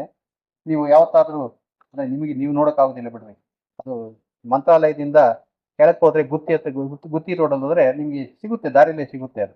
ಅದಾದ್ಮೇಲೆ ಒರಿಸ್ಸಾದಲ್ಲಿ 2 ಹಾಕ್ತಾನೆ, ಜೋಗಡ ಮತ್ತು ಧೋನಿ ಅಂತಕ್ಕಂಥ ಕಡೆಯಲ್ಲಿ ಹಾಕ್ತಾನೆ ಅವನು. 2 ಶಾಸನ ಹಾಕ್ತಾನೆ. ಇವು ಒಟ್ಟು 14 ಶಾಸನ ಮಾಲಿಕೆಗಳಿವೆ. 14 ಶಾಸನಗಳು ಇಲ್ಲಿ ಇರಲೇಬೇಕು. ಒಂದೊಂದರಲ್ಲೂ ಬೇರೆ ಬೇರೆ ವಿಷಯ ಇರುತ್ತೆ. ಕೆಲವು ಸಾರಿ ರಿಪೀಟ್ ಆಗುತ್ತೆ, ಕೆಲವು ವಿಷಯ ರಿಪೀಟ್ ಆಗ್ಬೋದು. ಈಗ ತಂದೆ ತಾಯಿಗಳಿಗೆ ಗೌರವ ಕೊಡಬೇಕು, ಗುರು ಹಿರಿಯರಿಗೆ ಗೌರವ ಕೊಡಬೇಕು ಅಂತಕ್ಕಂಥ ಮಾತುಗಳು ಪದೇ ಪದೇ ಬರ್ತಾ ಇರ್ತವೆ, ಎಲ್ಲದರಲ್ಲೂ ಬರ್ತಾ ಇರುತ್ತೆ. ಆದ್ರೆ ಅನೇಕ ವಿಷಯಗಳನ್ನ ಅಲ್ಲಿ ಬೇರೆ ಬೇರೆಯಾಗಿ ನಾವು ನೋಡ್ತೀವಿ. ಇನ್ನ ಬಿಡಿ ಶಾಸನದ ವಿಷಯ ಬಂದಾಗ ಅದು ಬಿಡಿ ಆ ಸ್ಥಳಕ್ಕೆ ಸಂಬಂಧಪಟ್ಟಂತೆ ಅಷ್ಟೇ ವಿಷಯ ಹೇಳ್ತಕ್ಕಂಥದ್ದು ಬಿಡಿ ಶಾಸನ ಬಂದಾಗ. ಆ ಬಿಡಿ ಅಂದ್ರೆ ಆ ಸ್ಥಳೀಯವಾದಂತ ವಿಷಯವನ್ನು ಹೇಳ್ತಕ್ಕಂಥದ್ದು, ಸ್ಥಳೀಯವಾಗಿ ತಾನು ಕಳಿಸ್ಬೇಕಾದಂತ ವಿಷಯವನ್ನು ಕಳಿಸಿರ್ತಕ್ಕಂಥದ್ದು ಅಷ್ಟೇ ಅದು ಬರ್ತಕ್ಕಂಥದ್ದು. ಅಂತ ಸ್ಥಳೀಯವಾದಂತ ವಿಷಯ ಹೇಳೋದಕ್ಕೆ ಆತ ಬಂಡೆಗಳನ್ನ ಆಶ್ರಯಿಸ್ತಾನೆ. ಎಲ್ಲೆಲ್ಲಿ ಬಂಡೆ ಅಂದ್ರೆ ಜನ ಎಲ್ಲಿ ಸೇರ್ತಾರೆ ಆ ಜನ ಸೇರ್ತಕ್ಕಂಥ ಜಾಗದಲ್ಲಿ ಆತ ಒಂದೊಂದೇ ಶಾಸನ ಬರೆಸಿರ್ತಕ್ಕಂಥದ್ದು, ಅದು ಬಿಡಿ ಶಾಸನಗಳು. ಆ ತರದ ಬಿಡಿ ಶಾಸನ ನಮಗೆ ಸುಮಾರು 15 ಸಿಗ್ತವೆ. ಅದರಲ್ಲಿ ಕರ್ನಾಟಕದಲ್ಲಿ 7-8 ಸಿಗ್ತವೆ. ನೀವು ಲೆಕ್ಕ ಹಾಕೊಳ್ಳಿ, ಕರ್ನಾಟಕದ ಪ್ರಾಮುಖ್ಯತೆ ಮುಂದೆ ಹೇಳ್ತೀನಿ ನಾನು, ಕರ್ನಾಟಕದ ಎಷ್ಟು ಪ್ರಾಮುಖ್ಯತೆ ಇತ್ತು ಅನ್ನೋದಕ್ಕೆ. 15-16 ಶಾಸನ ಸಿಗುತ್ತೆ ಅದು. ಅಲ್ಲಿ ಮುಖ್ಯವಾಗಿ ಸಹಸ್ರಂ, ಇದು ಉತ್ತರ ಭಾರತದಲ್ಲಿ ಬಿಹಾರದಲ್ಲಿ ಸಿಗ್ತಕ್ಕಂಥದ್ದು. ರೂಪನಾಥ ಮಧ್ಯಪ್ರದೇಶದಲ್ಲಿ ಸಿಗ್ತಕ್ಕಂಥದ್ದು. ಮತ್ತೆ ಬೈರಾಟನೇ ಇವತ್ತಿನ ವಿರಾಟ ಅಂತ. ಸಂಸ್ಕೃತದ ವಿರಾಟ ಏನಿದೆ ಅದೇ ಬೈರಾಟ ಆಗಿರೋದು. ಈಗ ಅದು ರಾಜಸ್ಥಾನದಲ್ಲಿ ಇರ್ತಕ್ಕಂಥದ್ದು. ವಿರಾಟ ನಗರ ಅಂತ ಏನ್ ಹೇಳ್ತೀವಿ ಮಹಾಭಾರತದಲ್ಲಿ ಬರ್ತಕ್ಕಂಥ ವಿರಾಟ್ ನಗರ, ಅದೇ ಬೈರಾಟ್ ಅಂತ ಇವತ್ತು. ಅದು ಜೈಪುರದ ಹತ್ರ ಇರ್ತಕ್ಕಂಥದ್ದು. ಗುಜರಾ ಅಂತಕ್ಕಂಥದ್ದು ಮಧ್ಯಪ್ರದೇಶದಲ್ಲಿದೆ. ಕೈಲಾಶ್ ಎಂತಕ್ಕಂಥ ಪ್ರದೇಶ ಈ ಹೊಸ ಸಿಕ್ಕಿದ್ದು, ಇದು ಒಂದು 40 ವರ್ಷಗಳಿಂದ ಇದು ಪತ್ತೆ ಆಯ್ತು. ಮತ್ತೆ ಮುರ್ಮುರಿಯಾ ಅಂತ ಬಿಹಾರಲ್ಲಿ ಸಿಗ್ತಕ್ಕಂಥದ್ದು, ಇದು ಇದು ಇದು ಪತ್ತೆಯಾಗಿ ಇನ್ನು 20 ವರ್ಷ ಆಯ್ತು ಅಷ್ಟೇ ಇದು ಪತ್ತೆಯಾಗಿ. ಇನ್ನು ಸಿಗ್ತವೆ, ಅಶೋಕನ ಶಾಸನ ಸಿಗ್ತಾ ಇವೆ. ಇನ್ನ ಬಾಬ್ರು ಎಂತಕ್ಕಂಥ ಕಡೆಯಲ್ಲಿ ಮಧ್ಯಪ್ರದೇಶ ಸಿಕ್ಕಿರ್ತಕ್ಕಂಥದ್ದು. ಇದಾದ್ಮೇಲೆ ಇನ್ನ ನಮ್ಮ ಕರ್ನಾಟಕದಲ್ಲಿ ಮಸ್ಕಿ, ಪಾಲ್ಕಿಗುಂಡು, ಕೊಪ್ಪಳದಲ್ಲಿ 2 ಸಿಗುತ್ತೆ. ಒಂದು ಕೊಪ್ಪಳ ಗವಿಮಠದಲ್ಲಿ ಒಂದು ಸಿಗುತ್ತೆ, ಪಾಲ್ಕಿಗುಂಡಲ್ಲಿ ಒಂದು ಸಿಗುತ್ತೆ. ಆಮೇಲೆ ಉಡೇಗೋಳ, ನಿಟ್ಟೂರು, ಬಳ್ಳಾರಿ ಜಿಲ್ಲೆಯಲ್ಲಿ ಸಿಗ್ತಕ್ಕಂಥದ್ದು ಇವೆರಡು. ಇನ್ನು 3 ಬ್ರಹ್ಮಗಿರಿ, ಸಿದ್ದಾಪುರ ಮತ್ತು ಜಟ್ಟಂಗಿ ರಾಮೇಶ್ವರ, ಇವುಗಳಲ್ಲಿ ಈ ಬಿಡಿ ಶಾಸನ ಸಿಗ್ತಕ್ಕಂಥ. ಅಂದ್ರೆ ಆಯಾ ಸ್ಥಳಕ್ಕೆ ತಕ್ಕಂತೆ ಏನ್ ಇಡಬೇಕೋ ಆ ವಿಷಯವನ್ನು ಅಷ್ಟೇ ಹೇಳ್ತಕ್ಕಂಥ ವಿಷಯ ಅದು. ಅಂದ್ರೆ ಇವೆಲ್ಲವೂ ಕೂಡ ಒಳಗೊಂಡಿರ್ತಕ್ಕಂಥದ್ದು ಬೌದ್ಧ ತತ್ವಗಳೇ, ಸಂಘದ ತತ್ವಗಳನ್ನ. ಆ ಸಂಘದ ತತ್ವಗಳನ್ನ ಆತ ಆ ಬಿಡಿ ಶಾಸನ ಬಳಸ್ತಾನೆ. ಇದಾದ್ಮೇಲೆ ಇದು ಸ್ತಂಭ ಶಾಸನಗಳು. ಸ್ತಂಭ ಶಾಸನ ಅಂದಾಗ ಅವು 6 ಇರಬೇಕು. ಒಂದು ಸ್ತಂಭದ ಮೇಲೆ ಆತ ಬರೆದ ಅಂದ್ರೆ 6 ಶಾಸನವನ್ನು ಒಟ್ಟಿಗಿರ್ಬೇಕು ಅವು. ಅಲ್ಲಿ ಒಂದು ಶಾಸನ ಕಡಿಮೆ ಇರೋದಿಲ್ಲ. ಅಲ್ಲಿ ಸ್ತಂಭ ಶಾಸನ ಅಂದಾಗ ನಮಗೆ ಅವು 6 ಶಾಸನ ಒಟ್ಟಿಗಿರ್ಬೇಕದು. ಅಲ್ಲಿ ಮುಖ್ಯವಾಗಿ ಅಲ್ಲಿ ಸಿಗ್ತಕ್ಕಂಥ ನಮಗೆ ಒಂದು ತೋಪ್ರಾದಲ್ಲಿ, ಅದನ್ನು ಈಗ ಡೆಲ್ಲಿಲಿ ತಂದಿಟ್ಟಿದ್ದಾನೆ. ಫಿರೋಜ್ ಶಾ ರಾಜನಾಗಿದ್ದಾಗ ಅವನಿಗೆ ಅದರ ಬಗ್ಗೆ ಆಸಕ್ತಿ ಬರುತ್ತೆ. ಆಸಕ್ತಿ ಬಂದಾಗ ತೋಪ್ರಾದಿಂದ ಸುಮಾರು 45 ಅಡಿ ದೊಡ್ಡ ಶಾಸನ, 45 ಅಡಿ ಉದ್ದದ ಶಾಸನ ಕಲ್ಲದು. ನಾವು ಒಪ್ಪಿದ್ರು ಒಪ್ಪಿಕೊಳ್ಳೋಕ್ಕಾಗೋದಿಲ್ಲ, ಅಷ್ಟು ಮಂದವಾದಂಥ ಕಲ್ಲನ್ನ ಆತ ಹಡಗುಗಳ ಮೇಲೆ ತಂದಂತೆ. ಅದ್ರ ಬಗ್ಗೆ ಕಥೆನೇ ಇದೆ. ಅವನ ಬಗ್ಗೆ ಆ ಕಾಲದ ಅವನ ಫಿರೋಜ್ ಶಾ ಕಾಲದ ಘಟನೆಗಳನ್ನ ಹೇಳ್ತಕ್ಕಂಥ ಇವುಗಳಲ್ಲಿ ಅವೆಲ್ಲ ವಿವರಗಳು ಬರುತ್ತೆ, ಹೇಗೆ ಅವನು ಅದನ್ನು ಸಾಗಿಸ್ತಾನೆ. ಮತ್ತೆ ಇನ್ನೊಂದು ಶಾಸನ ಅವನು ಸಾಗಿಸ್ತಾರೆ. ಡೆಲ್ಲಿ ಮೀರತ್ ಅಲ್ಲಿ ಇದ್ದಂಥ ಶಾಸನ ಕೂಡ ಅವನು ಡೆಲ್ಲಿಗೆ ಸಾಗಿಸ್ತಾರೆ. ಮೀರತ್ ಶಾಸನ ಇವತ್ತು ಒಡೆದೋಗಿದೆ, ಒಡೆದು 3-4 ಪೀಸ್ ಆಗಿದೆ, ಅದು ಪೀಸ್ಗಳಾಗ್ಬಿಟ್ಟು ಅದು ಬಿದ್ದಿದೆ ಅದು. ಆದ್ರೆ ಅದು ಕೂಡ 6 ಶಾಸನ ಒಂದು ಒಂದು ಒಂದು ಒಂದು ಗುಚ್ಛ ಅಂದಾಗ ಆ ಕಂಬದ ಮೇಲೆ 6 ಶಾಸನ ಒಟ್ಟಿಗಿರ್ಬೇಕು. 6 ಶಾಸನದ ಒಂದು ಮಾಲಿಕೆಯನ್ನ ಅಲ್ಲಿ ಬಿಡಿಸಿರ್ತಕ್ಕಂಥದ್ದು. ಇದಾದ್ಮೇಲೆ ಅಲಹಾಬಾದ್ ಮತ್ತು ಕೋಸಂ. ಅಲಹಾಬಾದ್ ಶಾಸನ ನೀವು ಕೇಳಿರ್ಬೇಕು, ಬಹಳ ಪ್ರಮುಖವಾದಂತ ಒಂದು ಶಾಸನ. ಇವನು ಅಶೋಕನ ಕಾಲದಂತೆ, ಅಶೋಕನ ಶಾಸನ ಅಲ್ಲದೆ ಇನ್ನೊಂದು ಶಾಸನ ಇದೆ ಅಶೋಕನ, ಇದ್ರ ಮೇಲೆ, ಇದು ಯಾವುದು, ಅಲಹಾಬಾದ್ ಸ್ತಂಭ ಶಾಸನದಲ್ಲಿ ಸಮುದ್ರಗುಪ್ತ ತನ್ನ ಶಾಸನವನ್ನು ಇದೇ ಕಂಬದ ಮೇಲೆ ಬರೆಸ್ತಾನೆ. ಸಮುದ್ರಗುಪ್ತ ಕೂಡ ಈ ಅಲಹಾಬಾದ್ ಅಶೋಕನ ಶಾಸನದ ಮೇಲೆನೆ ತನ್ನ ಶಾಸನ ಕೂಡ ಬರೆಸಿದ್ದಾನೆ. ಹೀಗಾಗಿ ಆ ಶಾಸನ, ಅಲಹಾಬಾದ್ ಸ್ತಂಭ ಶಾಸನ, ಆ ಮೂಲಕ 2 ರಾಜವಂಶಗಳ ಇದರಲ್ಲೂ ಕೂಡ ಬಹಳ ಪ್ರಮುಖವಾದಂತ ಒಂದು ಶಾಸನ ಅದು. ಇನ್ನ ಲೋರಿಯಾ ಅರಾರಾಜಲ್ಲಿ, ಲೋರಿಯಾ ನಂದಗಡ ಅಂತ, ಮತ್ತೆ ರಾಮಪೂರ್ವ, ಇವೆಲ್ಲವೂ ಕೂಡ ಬಿಹಾರ ಪ್ರದೇಶದಲ್ಲಿ ಇರ್ತಕ್ಕಂಥದ್ದು. ಇವೆಲ್ಲವೂ ಯಾಕೆ ಬಿಹಾರ ಪ್ರದೇಶದಲ್ಲಿ ಜಾಸ್ತಿ ಬರ್ತಾ ಇದೆ ಅಂದ್ರೆ, ಬುದ್ಧ ಅವನು ಇದಕ್ಕೆ ನೇಪಾಳಕ್ಕೆ ಹತ್ರದಲ್ಲಿ, ನೇಪಾಳಕ್ಕೆ ಬಾರ್ಡರ್ ಬರ್ತಕ್ಕಂಥದ್ದು ಬಿಹಾರ. ಹೀಗಾಗಿ ಆ ಪ್ರದೇಶ ಹೆಚ್ಚಿಗೆ ಓಡಾಡಿರ್ತಕ್ಕಂಥದ್ದು. ಆ ಹೆಚ್ಚಿಗೆ ಓಡಾಡಿದ್ರಿಂದ ಸಹಜವಾಗಿ ಅಶೋಕ ಕೂಡ ಆ ಪ್ರದೇಶ ಭೇಟಿ ಕೊಡ್ತಾನೆ. ಅದು ಆ ಬುದ್ಧ ಹುಟ್ಟಿದ ಊರುಗಳು, ಬುದ್ಧ ಬೆಳೆದಂತ ಊರು. ಸೊ ಭೇಟಿ ಮಾಡಿದಾಗ ಆತ ಈ ಸ್ತಂಭ ಶಾಸನಗಳನ್ನು ಹಾಕಿಸ್ತಾನೆ ಅಂತಕ್ಕಂಥದ್ದನ್ನ ನಾವು ನೋಡ್ಬೇಕು. ಮತ್ತೆ ಬಿಡಿ ಶಾಸನೂ ಅಷ್ಟೇ. ಬಿಡಿ ಶಾಸನ ಅವನು ತೀರ್ಥಯಾತ್ರೆ ಹೋದಂತ ಸನ್ನಿವೇಶದಲ್ಲಿ ಅಶೋಕ ಅಲ್ಲಿ ಒಂದೊಂದು ಸ್ತಂಭ ಶಾಸನ ಹಾಕಿಸ್ತಾನೆ. ಆ ಸ್ತಂಭ ಶಾಸನದಲ್ಲಿ ಕೂಡ ಆಯಾ ಸ್ಥಳಕ್ಕೆ ಸಂಬಂಧಪಟ್ಟಂತ ವಿಷಯ ಇರುತ್ತೆ. 6 ಶಾಸನ ಅಲ್ಲಿ ಇರೋದಿಲ್ಲ, 6 ಶಾಸನ ಅಲ್ಲಿ ಇರೋದಿಲ್ಲ, ಅಲ್ಲಿ ಒಂದೇ ಶಾಸನ ಇರುತ್ತೆ. ಅವು ಬಿಡಿ ಸ್ತಂಭ ಶಾಸನ ಅಂತ. ಅವನ್ನು ಕೂಡ ಲುಂಬಿನಿ, ನಿಗಾಲಿ ಸಾಗರ, ಮತ್ತೆ ಕಾಶಿ ಹತ್ರ ಇರ್ತಕ್ಕಂಥ ಸಾರನಾಥ, ಮತ್ತೆ ಸಾಂಚಿಯಲ್ಲಿ ಇರ್ತಕ್ಕಂಥದ್ದು ಕೂಡ ಒಡೆದೋಗಿದೆ. ಮತ್ತೆ ಇದು ಅಮರಾವತಿಯಲ್ಲಿ ಒಂದು ಸಿಕ್ಕಿತ್ತು. ಇವೆಲ್ಲವೂ ಕೂಡ ಬಿಡಿ ಶಾಸನಗಳನ್ನ ಸಿಗ್ತಕ್ಕಂಥದ್ದು. ಮತ್ತೆ ಇನ್ನು ಗ್ರೀಕ್ ಅರಾಮಿಯ ಶಾಸನ ನಿಮ್ಮ ಹೇಳಿದಾಗೆ ವಾಯುವ್ಯ ಭಾರತದಲ್ಲಿ ಕಾಬೂಲ್ ಹತ್ರ ಸಿಗ್ತಕ್ಕಂಥದ್ದು, ಆ ಕಾಬೂಲಿನ ಸಭೆ ಸಿಗ್ತಕ್ಕಂಥದ್ದು. ಇನ್ನ ಇವೆಲ್ಲಕ್ಕಿಂತ ಮುಖ್ಯವಾಗಿ ನಮ್ಮ ಕರ್ನಾಟಕದಲ್ಲಿ ಒಂದು ಶಾಸನ ಸಿಗುತ್ತೆ. ಅದು ಇಡೀ ಅಶೋಕನ ಶಾಸನ ವೈವಿಧ್ಯದಲ್ಲೇ ಬಹಳ ವಿಶಿಷ್ಟವಾದದ್ದು. ಅದು ಸನ್ನತಿಯಲ್ಲಿ ಸಿಗ್ತಕ್ಕಂಥದ್ದು. ಸನ್ನತಿಯಲ್ಲಿ ಆ ಒಂದು ಚಪ್ಪಡಿ ಮೇಲೆ ಬರೀತಕ್ಕಂಥದ್ದು. ಚಪ್ಪಡಿ 2 ಕಡೆ ಶಾಸನ ಇದೆ. ಚಪ್ಪಡಿಲಿ ಎಲ್ಲೂ ಒಂದು ಶಾಸನ ಬರೆಸಿಲ್ಲ. ಆದ್ರೆ ಸನ್ನತಿಯೆಲ್ಲ ಸಿಕ್ಕಿರ್ತಕ್ಕಂಥ ಶಾಸನ ಚಪ್ಪಡಿಯಲ್ಲಿ ಬರೆದಿರ್ತಕ್ಕಂಥದ್ದು. ಒಂದು ಕಡೆಗೆ, ಈ ಕಡೆಗೆ ಒಂದು ಶಾಸನ, ಆ ಕಡೆಗೆ ಶಾಸನ ಇದೆ. ಮೇಲೆ ಒಡೆದೋಗಿದೆ. ಎಷ್ಟು ಶಾಸನ ಇತ್ತು ಅಂತ ನಮ್ಗೆ ಗೊತ್ತಾಗ್ತಾ ಇಲ್ಲ. ಅದು ಮೇಲ್ಭಾಗ ಒಡೆದೋಗಿದೆ. ಸದ್ಯ ಅಷ್ಟಾದ್ರೂ ಸಿಕ್ತು ನಮ್ಗೆ. ಅದನ್ನ ದೇವ್ರನ್ನ ಕೂಡಿಸೋದಕ್ಕೆ ಒಂದು ದೇವ್ರ ಗೂಟ ಇಡೋದಕ್ಕೆ ಪೀಠ ಮಾಡ್ಕೊಂಡಿದ್ರು ಅದನ್ನ. ಅದು ಅಷ್ಟು ಆ ಕಾಲಕ್ಕೇನೆ ಒಡೆದೋಗಿದೆ. ಈಗ ಒಡೆದೋಗಿತ್ತು ಅಂದ್ರೆ ಸುಮಾರು ರಾಷ್ಟ್ರಕೂಟರ ಕಾಲಕ್ಕೇನೆ ಒಡೆದೋಗಿತ್ತು ಅದು. ಹೀಗಾಗಿ ಆ ಒಂದು ಶಾಸನದಲ್ಲಿ 12 ಮತ್ತು 14ನೇ ಶಾಸನ ಮಾತ್ರ ನಮಗೆ ಸಿಕ್ಕಿದೆ ಈ ಶಿಲಾ ಶಾಸನಗಳಲ್ಲಿ. ಇನ್ನು ಉಳಿದಂತ ಶಾಸನ ನಮ್ಗೆ ಸಿಗಲಿಲ್ಲ. ಎಷ್ಟು ಶಾಸನ ಇತ್ತು ಅಂತ ನಮ್ಗೆ ಗೊತ್ತಾಗ್ತಾ ಇಲ್ಲ. ಹೀಗೆ ನಮಗೆ ಬೇರೆ ಬೇರೆ ಶಾಸನ ಸಿಗ್ತಾ ಇದೆ. ಈಗ ಇಲ್ಲಿ ಬಹಳಷ್ಟು ಪ್ರಮುಖವಾದಂತ ವಿಷಯ ಅಂದ್ರೆ, ಆತ ಸಂಘವನ್ನ ಸೇರಿದ ಯಾರು, ಅಶೋಕ. ಅವನ ಪ್ರಕಾರ ಎಲ್ಲರೂ ಕೂಡ ಆ ಸಂಘದ ಒಂದು ತತ್ವಗಳನ್ನ ಪಾಲಿಸ್ಬೇಕೆಂಬತಕ್ಕಂಥದ್ದು ಅವನ ಆಸೆ. ಅದಕ್ಕೆ ಅವನು ಪದೇ ಶಾಸನದಲ್ಲಿ ಹೇಳ್ಕೊಡ್ತಾನೆ, ನಾನು ಇದನ್ನ ನಿಮ್ಮ ಇಹಕ್ಕೆ ಮತ್ತು ಪರಕ್ಕೆ ಒಳ್ಳೇದು, ಇಹದಲ್ಲಿ ನೀವು ಚೆನ್ನಾಗಿ ಒಳ್ಳೆ ಕೆಲಸ ಮಾಡಿ, ನಿಮಗೆ ಪರ ಖಂಡಿತವಾಗಿ ಸಿಗುತ್ತೆ ಅಂತಕ್ಕಂಥ ಒಂದು ಆಸೆ ಇಟ್ಕೊಂಡೆ ಅವನು ಎಲ್ಲರನ್ನ ಈ ಪರಲೋಕಕ್ಕೆ ತೆಗೆದುಕೊಂಡು ಹೋಗ್ಬೇಕೆಂತಕ್ಕಂಥದ್ದು, ಪರದಲ್ಲಿ ಒಳ್ಳೇದು ಮಾಡಬೇಕು, ಒಳ್ಳೇದಾಗ್ಬೇಕೆಂತಕ್ಕಂಥ ಕಾರಣಕ್ಕೆ ಆತ ಶಾಸನವನ್ನು ಹಾಕ್ತಕ್ಕಂಥದ್ದು ಅಂತ ಹೇಳ್ಕೊಡ್ತಾನೆ ಅವನು. ಈಗ ಎಲ್ಲರ ಒಳಿತಿಗಾಗಿ ನಾನು ಹಾಕ್ಸ್ತಾ ಇದ್ದೀನಿ, ನೀವೆಲ್ಲರೂ ಇದನ್ನ ಓದಬೇಕು, ಇದರ ಅರ್ಥವನ್ನು ತಿಳ್ಕೊಳ್ಬೇಕಂತಕ್ಕಂಥ ಒಂದು ವಿಷಯವನ್ನ ಅವನು ಹೇಳ್ತಾ ಹೋಗ್ತಾನೆ. ಯಾರ್ಯಾರು ತಿಳ್ಕೊಳ್ಬೇಕು, ಎಲ್ಲೆಲ್ಲ ಶಾಸನ ಹಾಕ್ತಾ, ಇದು ಬಿಟ್ಟು ಭರತಖಂಡ ಬಿಟ್ಟು ಎಲ್ಲೆಲ್ಲಿ ಹಾಕ್ಸದ ನೋಡಿ. ಈ ಕಾಲ ನಾನು ಮೊದಲು ಹೇಳಿದೆ, ಈ ಕಾಲಕ್ಕಾಗಲೇ ಗ್ರೀಕರು ಮತ್ತು ಭರತಖಂಡದ ಮಧ್ಯೆ ಒಂದು ಏರ್ಪಟ್ಟಿತ್ತು. ಒಂದು ವ್ಯಾಪಾರ ಸಂಬಂಧಗಳಿರ್ಬೋದು, ಪ್ರಯಾಣ ಇರ್ಬೋದು, ಇವೆಲ್ಲವೂ ಏರ್ಪಟ್ಬಿಟ್ಟಿತ್ತು. ಈ ಏರ್ಪಟ್ಟಿದ್ದರಿಂದ ಸಹಜವಾಗಿ ಒಂದು ರಸ್ತೆ ಅಲ್ಲಿ ಪ್ರಾರಂಭ ಆಗಿತ್ತು, ಒಂದು ವ್ಯಾಪಾರಿ ಮಾರ್ಗಗಳು ಶುರುವಾಗಿತ್ತು. ಹೀಗಾಗಿ ಅವನು ಹೇಳ್ತಾನೆ, ನನ್ನ ರಾಜ್ಯದ ಹೊರಗಿರ್ತಕ್ಕಂಥ ರಾಜ್ಯಗಳು ಯಾವುದದು? ದಕ್ಷಿಣದಲ್ಲಿ ಚೋಳ, ಪಾಂಡ್ಯ, ಮತ್ತೆ ಕೇರಳಪುತ, ಮತ್ತೆ ಸತ್ಯಪುತ್ತ, ಈ ರಾಜ್ಯಗಳು ಇವು ಕೂಡ ನನ್ನ ಒಂದು ಈ ತತ್ವಗಳನ್ನ ಪಾಲಿಸಬೇಕು ಅಲ್ಲಿನ ಜನರು ಅಂತ ಹೇಳ್ಕೊಡ್ತಾನೆ. ಇವನು ಆಡಳಿತಕ್ಕೆ ಒಳಪಟ್ಟಿಲ್ಲ, ಅದು ಗಡಿ ಪ್ರಾಂತ್ಯಗಳು ಅಂತ ಹೇಳ್ಕೊಡ್ತಾನೆ ಇವನು. ನನ್ನ ಅಂದ್ರೆ ಚಿತ್ರದುರ್ಗ ಅಂತ ನಾವು ಗಡಿ ಇಟ್ಕೊಂಡ್ರೆ, ಆ ಚಿತ್ರದುರ್ಗದಿಂದ ಕೆಳಗಿದ್ದಂತ ಒಂದು ಪ್ರದೇಶಗಳೇನಿದೆ, ಚೋಳ, ಪಾಂಡ್ಯ, ಕೇರಳಪುತ್ರ ಮತ್ತು ಸತ್ಯಪುತ್ರವನ್ನೇ ನಾವು ಕೊಂಕಣ ಪ್ರದೇಶ ಅಂತ ಅಥವಾ ನಮ್ಮ ಇವತ್ತಿನ ಈ ಸಹ್ಯಾದ್ರಿ ಪರ್ವತಗಳು ಅಂತ ಹೇಳ್ಕೊಳ್ಬಹುದು ಅಷ್ಟೇ ನಾವು ಅದನ್ನ. ಈ ಜನರು ಕೂಡ ನನ್ನ ತತ್ವಗಳನ್ನ ಪಾಲಿಸಬೇಕು, ಮತ್ತೆ ಅಟವಿಕರು, ಅಡವಿಲಿರ್ತಕ್ಕಂಥ ಜನರು ಕೂಡ ಈ ತತ್ವಗಳನ್ನ ಪಾಲಿಸ್ಬೇಕಂತಕ್ಕಂಥ ಒಂದು ರೀತಿಯಲ್ಲಿ ಅವನು ಶಾಸನ ಹಾಕಿಸ್ತಾನೆ.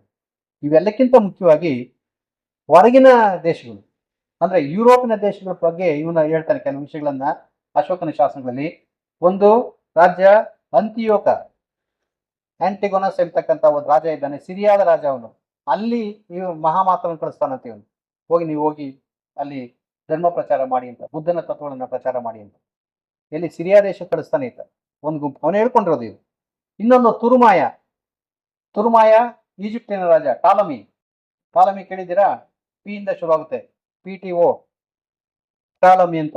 ಆ ಟಾಲಮಿಯನ್ನ ನಮ್ಮ ಭರತಖಂಡದಲ್ಲಿ ಕರೀತಾ ಇದ್ದಿದ್ದು ತುರುಮಾಯ ಅಂತ. ತುರುಮಾಯ ಅಂದ್ರೆ ಈಜಿಪ್ಟ್ ಕಳಿಸ್ತಾನೆ ಅಂತ. ಐಗುಪ್ತ ದೇಶ ಅಂತಲೂ ಅದನ್ನ ಕರೀತಾರೆ. ಐಗುಪ್ತಕ್ಕೆ ಈ ಮಹಾಮಾತ್ರವನ್ನು ಕಳಿಸ್ತಾನೆ, ಹೋಗಿ ಅಲ್ಲಿ ಬುದ್ಧನ ತತ್ವಗಳನ್ನು ಪ್ರಚಾರ ಮಾಡಿ ಅಂತ. ಇನ್ನೊಂದು ಅಂತಿಕಿನಿ ಮೆಸಿಡೋನಿಯಾದ ರಾಜ. ಯಾವ ಅಲೆಕ್ಸಾಂಡರ್ ಎಲ್ಲಿಂದ ಬಂದಿದ್ದ, ಅವನ ರಾಜ್ಯಕ್ಕೆ ಮತ್ತೆ ಇವನು ತನ್ನ ತತ್ವಗಳನ್ನ, ಬೌದ್ಧ ತತ್ವಗಳನ್ನ, ಸಂಘದ ತತ್ವಗಳನ್ನ ಪ್ರಚಾರ ಮಾಡೋದಕ್ಕಾಗಿ ಅಲ್ಲಿಗೆ ಮಹಾಮಾತ್ರವನ್ನು ಕಳಿಸ್ತಾನೆ. ಇನ್ನೊಂದು ಮಗ, ಇದು ಉತ್ತರ ಆಫ್ರಿಕಾ ದೇಶದ ಲಿಬಿಯಾದ ಪಕ್ಕದಲ್ಲಿ ಬರ್ತಕ್ಕಂಥ ಒಂದು ಪ್ರದೇಶ, ಅಲ್ಲಿಗೂ ಕೂಡ ಮಹಾಮಾತ್ರವನ್ನು ಕಳಿಸ್ತಾನಂತೆ. ಈ ಲಾಸ್ಟ್ಗೆ ಅಲಿಕಸುದರ ಅಲೆಕ್ಸಾಂಡರ್ ಆಳ್ತಾ ಇದ್ದಂಥ ಪ್ರದೇಶ ಏನಿತ್ತು, ಅವನ ಹೆಸರಿನ ಒಬ್ಬ ರಾಜ ಇದ್ದ. ಅವನು ಕ್ರಿಸ್ತಪೂರ್ವ 272ರಿಂದ 258 ಆಳದಂತ ರಾಜ ಅವನು. ಆ ರಾಜನ ಒಂದು ಆಸ್ಥಾನಕ್ಕೆ ಈತ ಕಳಿಸ್ತಾನೆ. ಅಂದ್ರೆ ಕ್ರಿಸ್ತಪೂರ್ವದಲ್ಲೇ, ಅಂದ್ರೆ ಕ್ರಿಸ್ತ ಹುಟ್ಟೋದಕ್ಕಿಂತ ಮೊದಲೇ ಆ ಒಂದು ಪ್ರದೇಶದಲ್ಲಿ ಬೌದ್ಧ ಮಹಾಮಾತರು ಅಲ್ಲಿ ತಮ್ಮ ಒಂದು ಸಂಘದ ತತ್ವಗಳನ್ನು ಪ್ರಚಾರ ಮಾಡ್ತಾ ಇದ್ದಿರ್ತಕ್ಕಂಥದ್ದು ಇಲ್ಲಿ ಬಹಳ ಪ್ರಮುಖವಾದಂಥ ವಿಷಯ. ಯಾಕೆಂದ್ರೆ ಮುಂದೆ ಅಲ್ಲಿ ಕ್ರಿಸ್ತ ಶಕ 1ನೇ ಶತಮಾನದಲ್ಲಿ ಯೇಸು ಹುಟ್ಟುತ್ತಾನೆ. ಯೇಸು ಹುಟ್ಟಿದಾಗ ಅವನಿಗೆ ಆ ಒಂದು ಅಹಿಂಸಾ ತತ್ವಗಳು ಎಲ್ಲಿ ಬಂತು ಇರ್ತಕ್ಕಂಥದ್ದು ಕೂಡ ಇಲ್ಲಿ ಯೋಚನೆ ಮಾಡ್ಬೇಕಾದ್ ನಾವು ಅದಕ್ಕೆ ಒಂದು ABC ಆಫ್ ಕ್ರಿಶ್ಚಿಯಾನಿಟಿ ಅಂತ ಒಂದು ಪುಸ್ತಕ ಬರೆದಿದ್ದಾರೆ. ಚಾಬ್ರಾ ಅಂತಕ್ಕಂಥವ್ರ ಒಂದು ಪುಸ್ತಕ ಬರೆದವ್ರೆ, ABC ಆಫ್ ಕ್ರಿಶ್ಚಿಯಾನಿಟಿ ಅಂತ. ಅಂದ್ರೆ ಈ ಕ್ರಿಶ್ಚಿಯಾನಿಟಿ ಯಾವ ಹಿನ್ನೆಲೆಯಲ್ಲಿ ಬಂದಿರಬಹುದು ಅಂತ, ಹೇಗೆ ಬುದ್ಧನ ತತ್ವಗಳು ಅಲ್ಲಿ ಹೋಗಿ ಅಹಿಂಸೆಯನ್ನ, ಯಾಕಂದ್ರೆ ಹಿಂಸೆಯಲ್ಲೇ ಪ್ರಧಾನವಾಗಿರ್ತಕ್ಕಂಥದ್ದು, ಪುರುಷನ ಪೌರುಷವನ್ನೇ ಪ್ರಧಾನವಾಗುವಂತ ಇವು ಯಾವುದು ದೇಶಗಳು, ಅಂತ ಕಡೆ ಈ ತರದ ಒಂದು ಅಹಿಂಸೆಯನ್ನ ಬೋಧಿಸ್ತಕ್ಕಂಥ ಒಂದು ಇದು ಧರ್ಮ ಅಥವಾ ಮತ ಹೇಗ್ ಬಂತು ಇರ್ತಕ್ಕಂಥದ್ದು, ಅಂದ್ರೆ ಅದರಲ್ಲಿ ಹೇಗೆ ಅಳವಡಿಸ್ಕೊಂತಿರ್ತಕ್ಕಂಥದಕ್ಕೆ ಇವೆಲ್ಲವೂ ಕೂಡ ಸ್ವಲ್ಪ ಬಹುಶಃ ಹೆಚ್ಚಿನ ಒಂದು ಕಾರ್ಯವನ್ನು ಮಾಡಿ, ಬೌದ್ಧ ತತ್ವಗಳು ಹೆಚ್ಚಿನ ಒಂದು ಕಾರ್ಯವನ್ನಲ್ಲಿ ನಿರ್ವಹಿಸಿರ್ಬೇಕು ಎಂಬತಕ್ಕಂಥದ್ದನ್ನ ನಾವಿಲ್ಲಿ ಯೋಚನೆ ಮಾಡ್ಬೇಕು. ಏಕೆಂದ್ರೆ ಈ ಒಂದು ಕಾಂಟ್ಯಾಕ್ಟ್ ಅಂತ ಏನ್ ಬರುತ್ತೆ, ಕಾಂಟ್ಯಾಕ್ಟ್ ಬರೋವರೆಗೂ ನಮ್ಗೆ ಕಷ್ಟ. ಒಂದು ದೇಶದ ಜೊತೆಲಿ ಕಾಂಟ್ಯಾಕ್ಟ್ ಬಂದ್ಮೇಲೆ ಇಲ್ಲಿನ ಜನ ಅಲ್ಲಿ ಬರ್ತಾರೆ, ಅಲ್ಲಿನ ಜನ ಇಲ್ಲಿ ಬರ್ತಾರೆ, ಇಲ್ಲಿನ ಜನ ನೋಡ್ತಾರೆ, ಅಲ್ಲಿನ ಜನ ಅವ್ರು ನೋಡ್ತೀವಿ, ನಾವು ಅವರಿಂದ ಕೊಟ್ಟು ತೆಗೆದುಕೊಳ್ತಕ್ಕಂಥದ್ದು ಇದೆ. ಅದೇ ಕೊಡುಗೆಗಳು ಅಂತಕ್ಕಂಥದ್ದು. ಆ ಕೊಟ್ಟು ತೆಗೆದುಕೊಳ್ತಕ್ಕಂಥದ್ದನ್ನ ನಾವಿಲ್ಲಿ ಗಮನಿಸ್ತೀವಿ. ಹೀಗೆ ಮತ್ತೆ ತಾಮ್ರಪರ್ಣಿ ಕಳಿಸ್ತಾನೆ. ತಾಮ್ರಪರ್ಣಿ ಅಂದ್ರೆ ಇವತ್ತಿನ ಸಿಂಹಳಕ್ಕೆ ಆತ ಮಹಾಮಾತ್ರವನ್ನು ಕಳಿಸ್ತಾನೆ. ಕಥೆಗಳ ಪ್ರಕಾರ ತನ್ನ ಮಗ ಮಹೇಂದ್ರನನ್ನೇ ಆತ ಕಳಿಸ್ತಾನೆ. ಮಹೇಂದ್ರ 18 ವರ್ಷಕ್ಕೆ ದೀಕ್ಷೆ ತೆಗೆದುಕೊಳ್ತಾನೆ, ಬೌದ್ಧ ದೀಕ್ಷೆಯನ್ನ ತನ್ನ ಮಗ. ಮತ್ತೆ ಮಗಳು ಸಂಗಮಿತ್ರೆ, ಅವಳು ಬೌದ್ಧ ದೀಕ್ಷೆ ತೆಗೆದುಕೊಳ್ತಾರೆ. ಅವರಿಬ್ಬರನ್ನ ತಾಮ್ರಪರ್ಣಿಗೆ ಅಂದ್ರೆ ಸಿಂಹಳಕ್ಕೆ ಕಳಿಸ್ತಾ ಇರ್ತಕ್ಕಂಥದ್ದು ಕಥೆ, ಸಿಂಹಳದ ಕಥೆಗಳಲ್ಲೂ ಕೂಡ ಅದು ಪ್ರಧಾನವಾಗಿ ಬರುತ್ತೆ. ಅದು ಹೀಗೆ ಎಲ್ಲಾ ಕಡೆ ಎಲ್ಲೆಲ್ಲಿ ಸಾಧ್ಯವೋ ಉತ್ತರ ಬಿಟ್ಟು, ಹಿಮಾಲಯದ ಉತ್ತರಕ್ಕೆ ಬಿಟ್ಟು, ಯಾಕೆಂದ್ರೆ ಹಿಮಾಲಯ ಪರ್ವತಗಳನ್ನು ದಾಟೋದಕ್ಕೆ ಸಾಧ್ಯ ಇಲ್ಲ. ನಮ್ಮ ಮೋಕ್ಷ ಪಡಿತಕ್ಕಂಥದ್ದು, ನಮ್ಮ ಮಹಾಭಾರತದ ಎಲ್ಲಾ ಪುರುಷರು ಜೀವ ಬಿಡ್ತಕ್ಕಂಥದ್ದು ಹಿಮಾಲಯ ಪರ್ವತಗಳಿಗೆ ಹೋಗಿ ಅಲ್ಲಿ ಜೀವ ಬಿಡ್ತಕ್ಕಂಥದ್ದು. ಅಂದ್ರೆ ಹಿಮಾಲಯ ಪರ್ವತಗಳಿಂದ ಆಚೆ ನಮ್ಗೆ ಏನಿಲ್ಲ ಅಂತಲೇ ನಮ್ಮ ಕಲ್ಪನೆ ಇದ್ದಿದ್ದು ಅವಾಗ. ಹೀಗಾಗಿ ಅದಕ್ಕೆ ಚೀನಾದ ಒಂದು ಸಂಸ್ಕೃತಿ ಮತ್ತು ಭಾರತದ ಸಂಸ್ಕೃತಿ ಸಂಬಂಧವೇ ಆಗ್ಲಿಲ್ಲ ಅಲ್ಲಿ. ಯಾಕಂದ್ರೆ ಹಿಮಾಲಯ ಪರ್ವತಗಳು ದಾಟಿ ಬರ್ತಕ್ಕಂಥ ಕಷ್ಟ. ಮುಂದೆ ಬಹಳ ಪ್ರಯತ್ನ ಪಟ್ಟು ಹ್ಯೂಯೆನ್ ಸಾಂಗ್ ಮತ್ತು ಪಾಹಿಯಾನ್ ಇವರೆಲ್ಲ ಬರ್ತಾರೆ, ಬಹಳ ಕಷ್ಟಪಟ್ಟು ಅವ್ರು ಕಾಶ್ಮೀರದ ಮೂಲಕ ಕಾಶ್ಮೀರಕ್ಕೆ ಬಂದು ಸಿಲ್ಕ್ ರೂಟ್ ಅಲ್ಲಿ ಬಂದು ಆ ಸಿಲ್ಕ್ ರೂಟ್ ಇಂದ ಕಾಶ್ಮೀರಕ್ಕೆ ಬಂದು ಕಾಶ್ಮೀರದಿಂದ ಮುಂದೆ ಈ ಭರತಖಂಡದ ಕಡೆಗೆ ಬರ್ತಾರೆ. ಅವ್ರೇನು ಬಹಳ ಸುಲಭವಾಗಿ ಆ ಒಂದು ಪರ್ವತಗಳನ್ನು ದಾಟಿ ಬರಲಿಲ್ಲ. ಹೀಗಾಗಿ ಆ ಚೀನಾಗೂ ಮತ್ತು ನಮಗೆ ಅಷ್ಟು ಸಂಬಂಧಗಳು ಈ ಕಡೆಯಿಂದ ಇರ್ಲಿಲ್ಲಪ್ಪ, ಹಿಮಾಲಯ ಪರ್ವತಗಳಿಂದ ಇರಲಿಲ್ಲ. ಡೆಹ್ರಾಡೂನ್ನೇ ಬಹುಶಃ ಹಿಮಾಲಯ ಪರ್ವತಗಳ ಒಂದು ಕಣಿವೆ, ದೊಡ್ಡ ಕಣಿವೆಗಳೇನಿರುತ್ತೆ ಅಲ್ಲೇ ನಮ್ಗೆ ಲಾಸ್ಟ್ ಇತ್ತು. ಹೀಗಾಗಿ ಇಲ್ಲಿ ಇಷ್ಟು ಅವನು ಶಾಸನಗಳನ್ನ ಇಡೀ ಭರತಖಂಡದಾದ್ಯಂತ ಹಾಕ್ತಾನೆ. ಅದೇ ಇವತ್ತು ಕೂಡ ಉಳ್ಕೊಂಡ್ ಬಂದಿರ್ತಕ್ಕಂಥದ್ದು ಇನ್ನೂ ಸಿಗ್ತಾ ಇವೆ, ಅಶೋಕನ ಶಾಸನ ಇನ್ನೂ ಸಿಗ್ತಾ ಇವೆ. ಅಂದ್ರೆ ಅಷ್ಟು ಮಟ್ಟಿಗೆ ಗಟ್ಟಿಮುಟ್ಟಾದಂಥ ಕಲ್ಲುಗಳ ಮೇಲೆ ಆತ ಶಾಸನ ಹಾಕ್ಸಿರೋದನ್ನ ನಾವಿಲ್ಲಿ ಗಮನಿಸ್ತೀವಿ. ಏನ್ ಹೇಳಿರ್ಬೋದು ಈ ಶಾಸನಗಳಲ್ಲಿ ಅಂತ, ಏನ್ ಶಾಸನ ಹೇಳಿರ್ಬೋದು ಅಂತ. ಅವನ ಮೊದಲನೇ ಶಿಲಾಶಾಸನ ಮಾಲಿಕೆಯಲ್ಲಿ 14 ಶಾಸನ ಮಾಲಿಕೆಯಲ್ಲಿ ಅವನು ಮೊದಲೇ ಶಾಸನ ಬರೆಸ್ತಾನೆ. ಮೊದಲನೇ ಶಾಸನದಲ್ಲಿ ಅವನು ಹೇಳ್ತಕ್ಕಂಥದ್ದು ಅವನ ಹಿಂಸೆ ಬಗ್ಗೆ ಹೇಳ್ತಾನೆ. ತನ್ನ ನೋಡಿ, ನಾವು ಮಹಾತ್ಮ ಗಾಂಧಿಯವ್ರ ಬಗ್ಗೆ ಮಾತಾಡ್ಕೊಳ್ತೀವಿ, ಮಹಾತ್ಮ ಗಾಂಧಿ ತನ್ನ ಮನಸ್ಸಲ್ಲಿ ಇದ್ದದನ್ನೆಲ್ಲ ಹೇಳ್ಕೊಂಡ್ಬಿಟ್ರು ಅಂತ.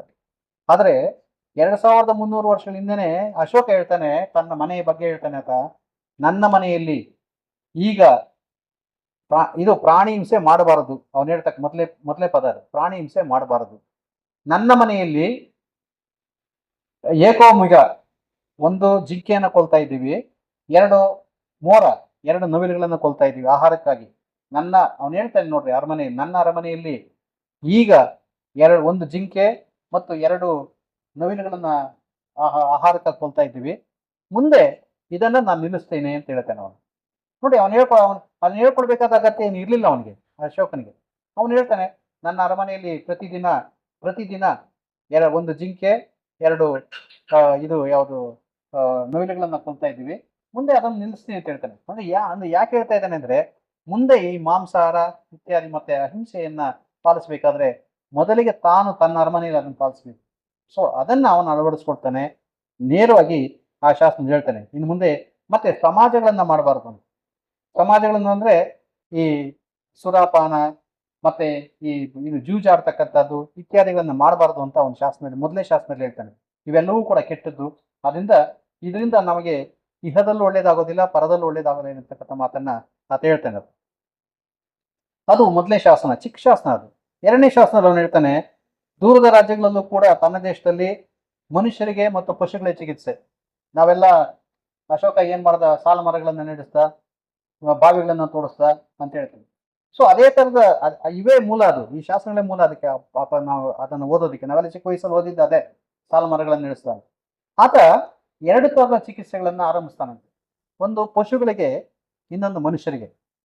ಪಶುಗಳಿಗೆ ಅಂದಾಗ ಅವ್ರಿಗೆ ಬೇಕಾದಂತ ವಸ್ತುಗಳು, ಯಾವ ಗಿಡಗಳು ಬೇಕು, ಯಾವ ಮೂಲಿಕೆಗಳು ಬೇಕು, ಅದನ್ನ ತನ್ನಲ್ಲಿ ಸಿಕ್ಕಿದಾಗ ಅದನ್ನ ಇದು ನಡೆಸೋದು. ಮತ್ತೆ ಹೊರಗಡೆಯಿಂದ ಏನಾದ್ರು ಬೇಕಾದ ಅವಶ್ಯಕತೆ ಇದ್ರೆ ಹೊರಗಡೆಯಿಂದನೂ ತಂದು ಆ ಪಶು ಚಿಕಿತ್ಸೆಗಳಿಗಾಗಿ ಆತ ಇವುಗಳನ್ನ ಮರಗಳನ್ನ ಗಿಡಗಳನ್ನ ನಡೆಸದಂತೆ, ಮನುಷ್ಯರಿಗಾಗಿಯೂ ಕೂಡ ಔಷಧಿ ಗಿಡಗಳನ್ನ ತರಿಸಿ ಆತ ನಡೆಸದಂತೆ. ನೋಡಿ, ಇದು ಎಷ್ಟು ಅವನ ಒಂದು ಮನುಷ್ಯರ ಬಗ್ಗೆ ಇದ್ದಂತ ಮತ್ತು ಪ್ರಾಣಿಗಳ ಬಗ್ಗೆ ಇದ್ದಂತ ಒಲವನ್ನು ಅದನ್ನು ತೋರಿಸ್ತಾ ಇದೆ ಅಂತ. ಔಷಧೀಯ ಗಿಡಗಳು ಇಲ್ಲದೆ ಇರೋ ಕಡೆ ಹೊರಗಡೆ ಇಲ್ಲಿ ಸಿಗೋದಿಲ್ಲ ಅನ್ನೋದ್ರೆ ಹೊರಗಡೆಯಿಂದ ತರಿಸಿ ಅಲ್ಲಿ ನಡೆಸ್ತಾ ಇದ್ದಾನೆ. ಸೊ ಹೀಗೆ ಆತ ಮರಗಳನ್ನ ಸಾಲು ಮರಗಳನ್ನು ಕೂಡ ಆತ ನಡೆಸ್ತಾ ಇರ್ತಕ್ಕಂಥ ವಿಷಯವನ್ನ ಆತ ಹೇಳ್ಕೊಳ್ತಾನೆ. ನಾನು ಸಾಲು ಮರಗಳನ್ನ ನಡೆಸ್ತೆ ಅಂತ ಹೇಳ್ಕೊಳ್ತಾನೆ. ಅಂದ್ರೆ ಯಾಕೆ, ನೆರಳಿಗಾಗಿ ಅಂತ. ಈ ಮೂರನೇ ಶಾಸನದಲ್ಲಿ ಅವನ ಅಧಿಕಾರಿಗಳಿಗೆ ಹೇಳ್ತಾನೆ, 5 ವರ್ಷಕ್ಕೊಮ್ಮೆ ಒಂದು ರೌಂಡ್ ಬರ್ಬೇಕು, ನೀವು ರಾಜ್ಯದ ಒಂದು ಸುತ್ತಾಕೊಂಡು ಬರ್ಬೇಕು, ಎಲ್ಲೆಲ್ಲಿ ಏನೇನಿದೆ, ಎಲ್ಲಿ ಈ ಧರ್ಮಕ್ಕೆ ಚ್ಯುತಿ ಆಗ್ತಾ ಇದೆ, ಯಾರು ಪಾಲಿಸ್ತಾ ಇಲ್ಲ, ಯಾರು ಪಾಲಿಸ್ತಾ ಇದ್ದೀರಿ, ಮತ್ತೆ ಮಹಾಮಾತ್ರದಲ್ಲಿ ಯಾರು ಸರಿ ಇಲ್ಲ, ಯಾರು ಸರಿ ಇದ್ದಾರೆ ಅಂತಕ್ಕಂಥ ನೋಡ್ಕೊಂಡು ಬರ್ಬೇಕು ಅಂತ ಆತ ಹೇಳ್ತಾನೆ. 4ನೇ ಶಾಸನದಲ್ಲಿ ಅವನು ಹೇಳ್ತಾನೆ, ಬೇರಿ ಘೋಷ, ಇನ್ನು ಮುಂದೆ ಆ ಬೇರಿ ಘೋಷಕ್ಕಿಂತ ಮುಖ್ಯವಾಗಿ ಧರ್ಮ ಘೋಷಣೆಯನ್ನ ನೀವೆಲ್ಲರೂ ಪಾಲಿಸ್ಬೇಕು ಅಂತ ಹೇಳ್ತಾನೆ. ಇನ್ನು ನಾನು ಮುಂದೆ ಬೇರಿ ಘೋಷ ಮಾಡೋದು, ಬೇರೆ ಅಂದ್ರೆ ಯುದ್ಧದ ಬೇರಿ. ನೀವು ಇವತ್ತು ನಮಗೆ ಯುದ್ಧಗಳು ಗೊತ್ತಿಲ್ಲ, ಇವತ್ತೆಲ್ಲ ಅಲ್ಲೆಲ್ಲೋ ಮರೆಯಲ್ಲಿ ಕೊಂಡ್ಕೊಂಡು ಒಂದು ಆಡ್ಸೋದು ಅಂದ್ರೆ ಅಲ್ಲೆಲ್ಲೋ ಬಿದ್ದು 1,000 ಮೈಲಿ ಬಿದ್ದು ಆ ಜನ ಸಾಯಿಸ್ತೀವಿ ನಾವು. ಆ ತರ ಇದ್ದಲ್ಲ ಆಗ. ಇದಕ್ಕೆ ನಿಂತು ಸಾಯಿಸ್ಬೇಕಾಗಿತ್ತು, ಇದಕ್ಕೆ ನಿಂತು ಹೊಡೆದಾಡ್ಬೇಕಾಗಿತ್ತು. ಅಂತ ಸನ್ನಿವೇಶದಲ್ಲಿ ಶಬ್ದಗಳು ಗೊತ್ತಾಗಬಾರದು. ಈಗ ಕತ್ತಿ ಲೇಟ್ ಬಿದ್ದಾಗ ಅವನು ಅಯ್ಯೋ ಅಂತಾನೆ, ಅಯ್ಯೋ ಅನ್ನೋದು ಪಕ್ಕದವನು ಗೊತ್ತಾಗಬಾರದು. ಅದಕ್ಕೆ ಏನ್ ಮಾಡ್ತಾ ಇದ್ರು, ವಾದ್ಯಗಳನ್ನು ಬಾರಿಸ್ತಾ ಇದ್ವಿ, ಜೋರಾಗಿ ತಮಟೆಗಳನ್ನ ಬೇರೆಗಳನ್ನ ತೆಗೆದುಕೊಂಡೋಗಿ ಆ ವಾದ್ಯಗಳನ್ನು ಬಾರಿಸ್ತಾ ಇದ್ವಿ. ಯುದ್ಧ ಭೂಮಿಯಲ್ಲಿ ವಾದ್ಯಗಳನ್ನ ಅದಕ್ಕೆ ಬೇರಿ ನೀನಾದ ಯಾಕೆ ಬಾರಿಸ್ತಾ ಇದ್ರು ಅಂದ್ರೆ, ಅಲ್ಲಿ ಆಗ್ತಕ್ಕಂಥ ನೋವು ನಲಿವುಗಳು ಯಾರು ಇನ್ನೊಬ್ಬರಿಗೆ ಗೊತ್ತಾಗಬಾರದು.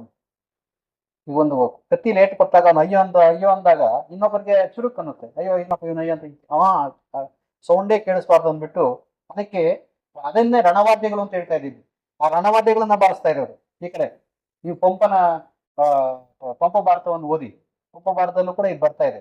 ಪಂಪ ಭಾರತದಲ್ಲಿ ಹೇಗಿತ್ತು ಅಂದ್ರೆ ಆ ಯುದ್ಧ ನೋಡೋ ಬಂಡಿಗಳಲ್ಲಿ ಕಟ್ಕೊಂಡ್ ಬರ್ತಾ ಇದೆ. ಬಂಡಿಗಳಲ್ಲಿ ಬಂದು ದಿಂಡಿಗಳಲ್ಲಿ ನಿಂತ್ಕೊಂಡು ನೋಡ್ತಾ ಇದ್ರು ಅಂತ ಹೊಡೆದಾಟ. ಪಾಂಡವರು ಮತ್ತು ಕೌರವರು ಯುದ್ಧ ಮಾಡ್ತಾ ಇದ್ರೆ ಊರ್ನ ಪಕ್ಕದೂರಿನ ಜನ ಹೆಂಗ್ ಹೊಡೆದಾಡ್ತಾರೆ ನೋಡೋದಕ್ಕಾಗಿ ಬಂಡಿಗಳ ಬಂದಲ್ಲಿ ಬೀಡಿ ಬಿಟ್ಟು ನೋಡ್ತಾ ಇದ್ದಂತೆ. ಇವು ಅಂದ್ರೆ ಈ ತರದ ಒಂದು ಪದ್ಧತಿ ಇದ್ದಂತ ಒಂದು ದೇಶದಲ್ಲಿ ಬೇರಿ ನಿನಾದ ಅಂತ ಅವನು ಹೇಳ್ತಾನೆ.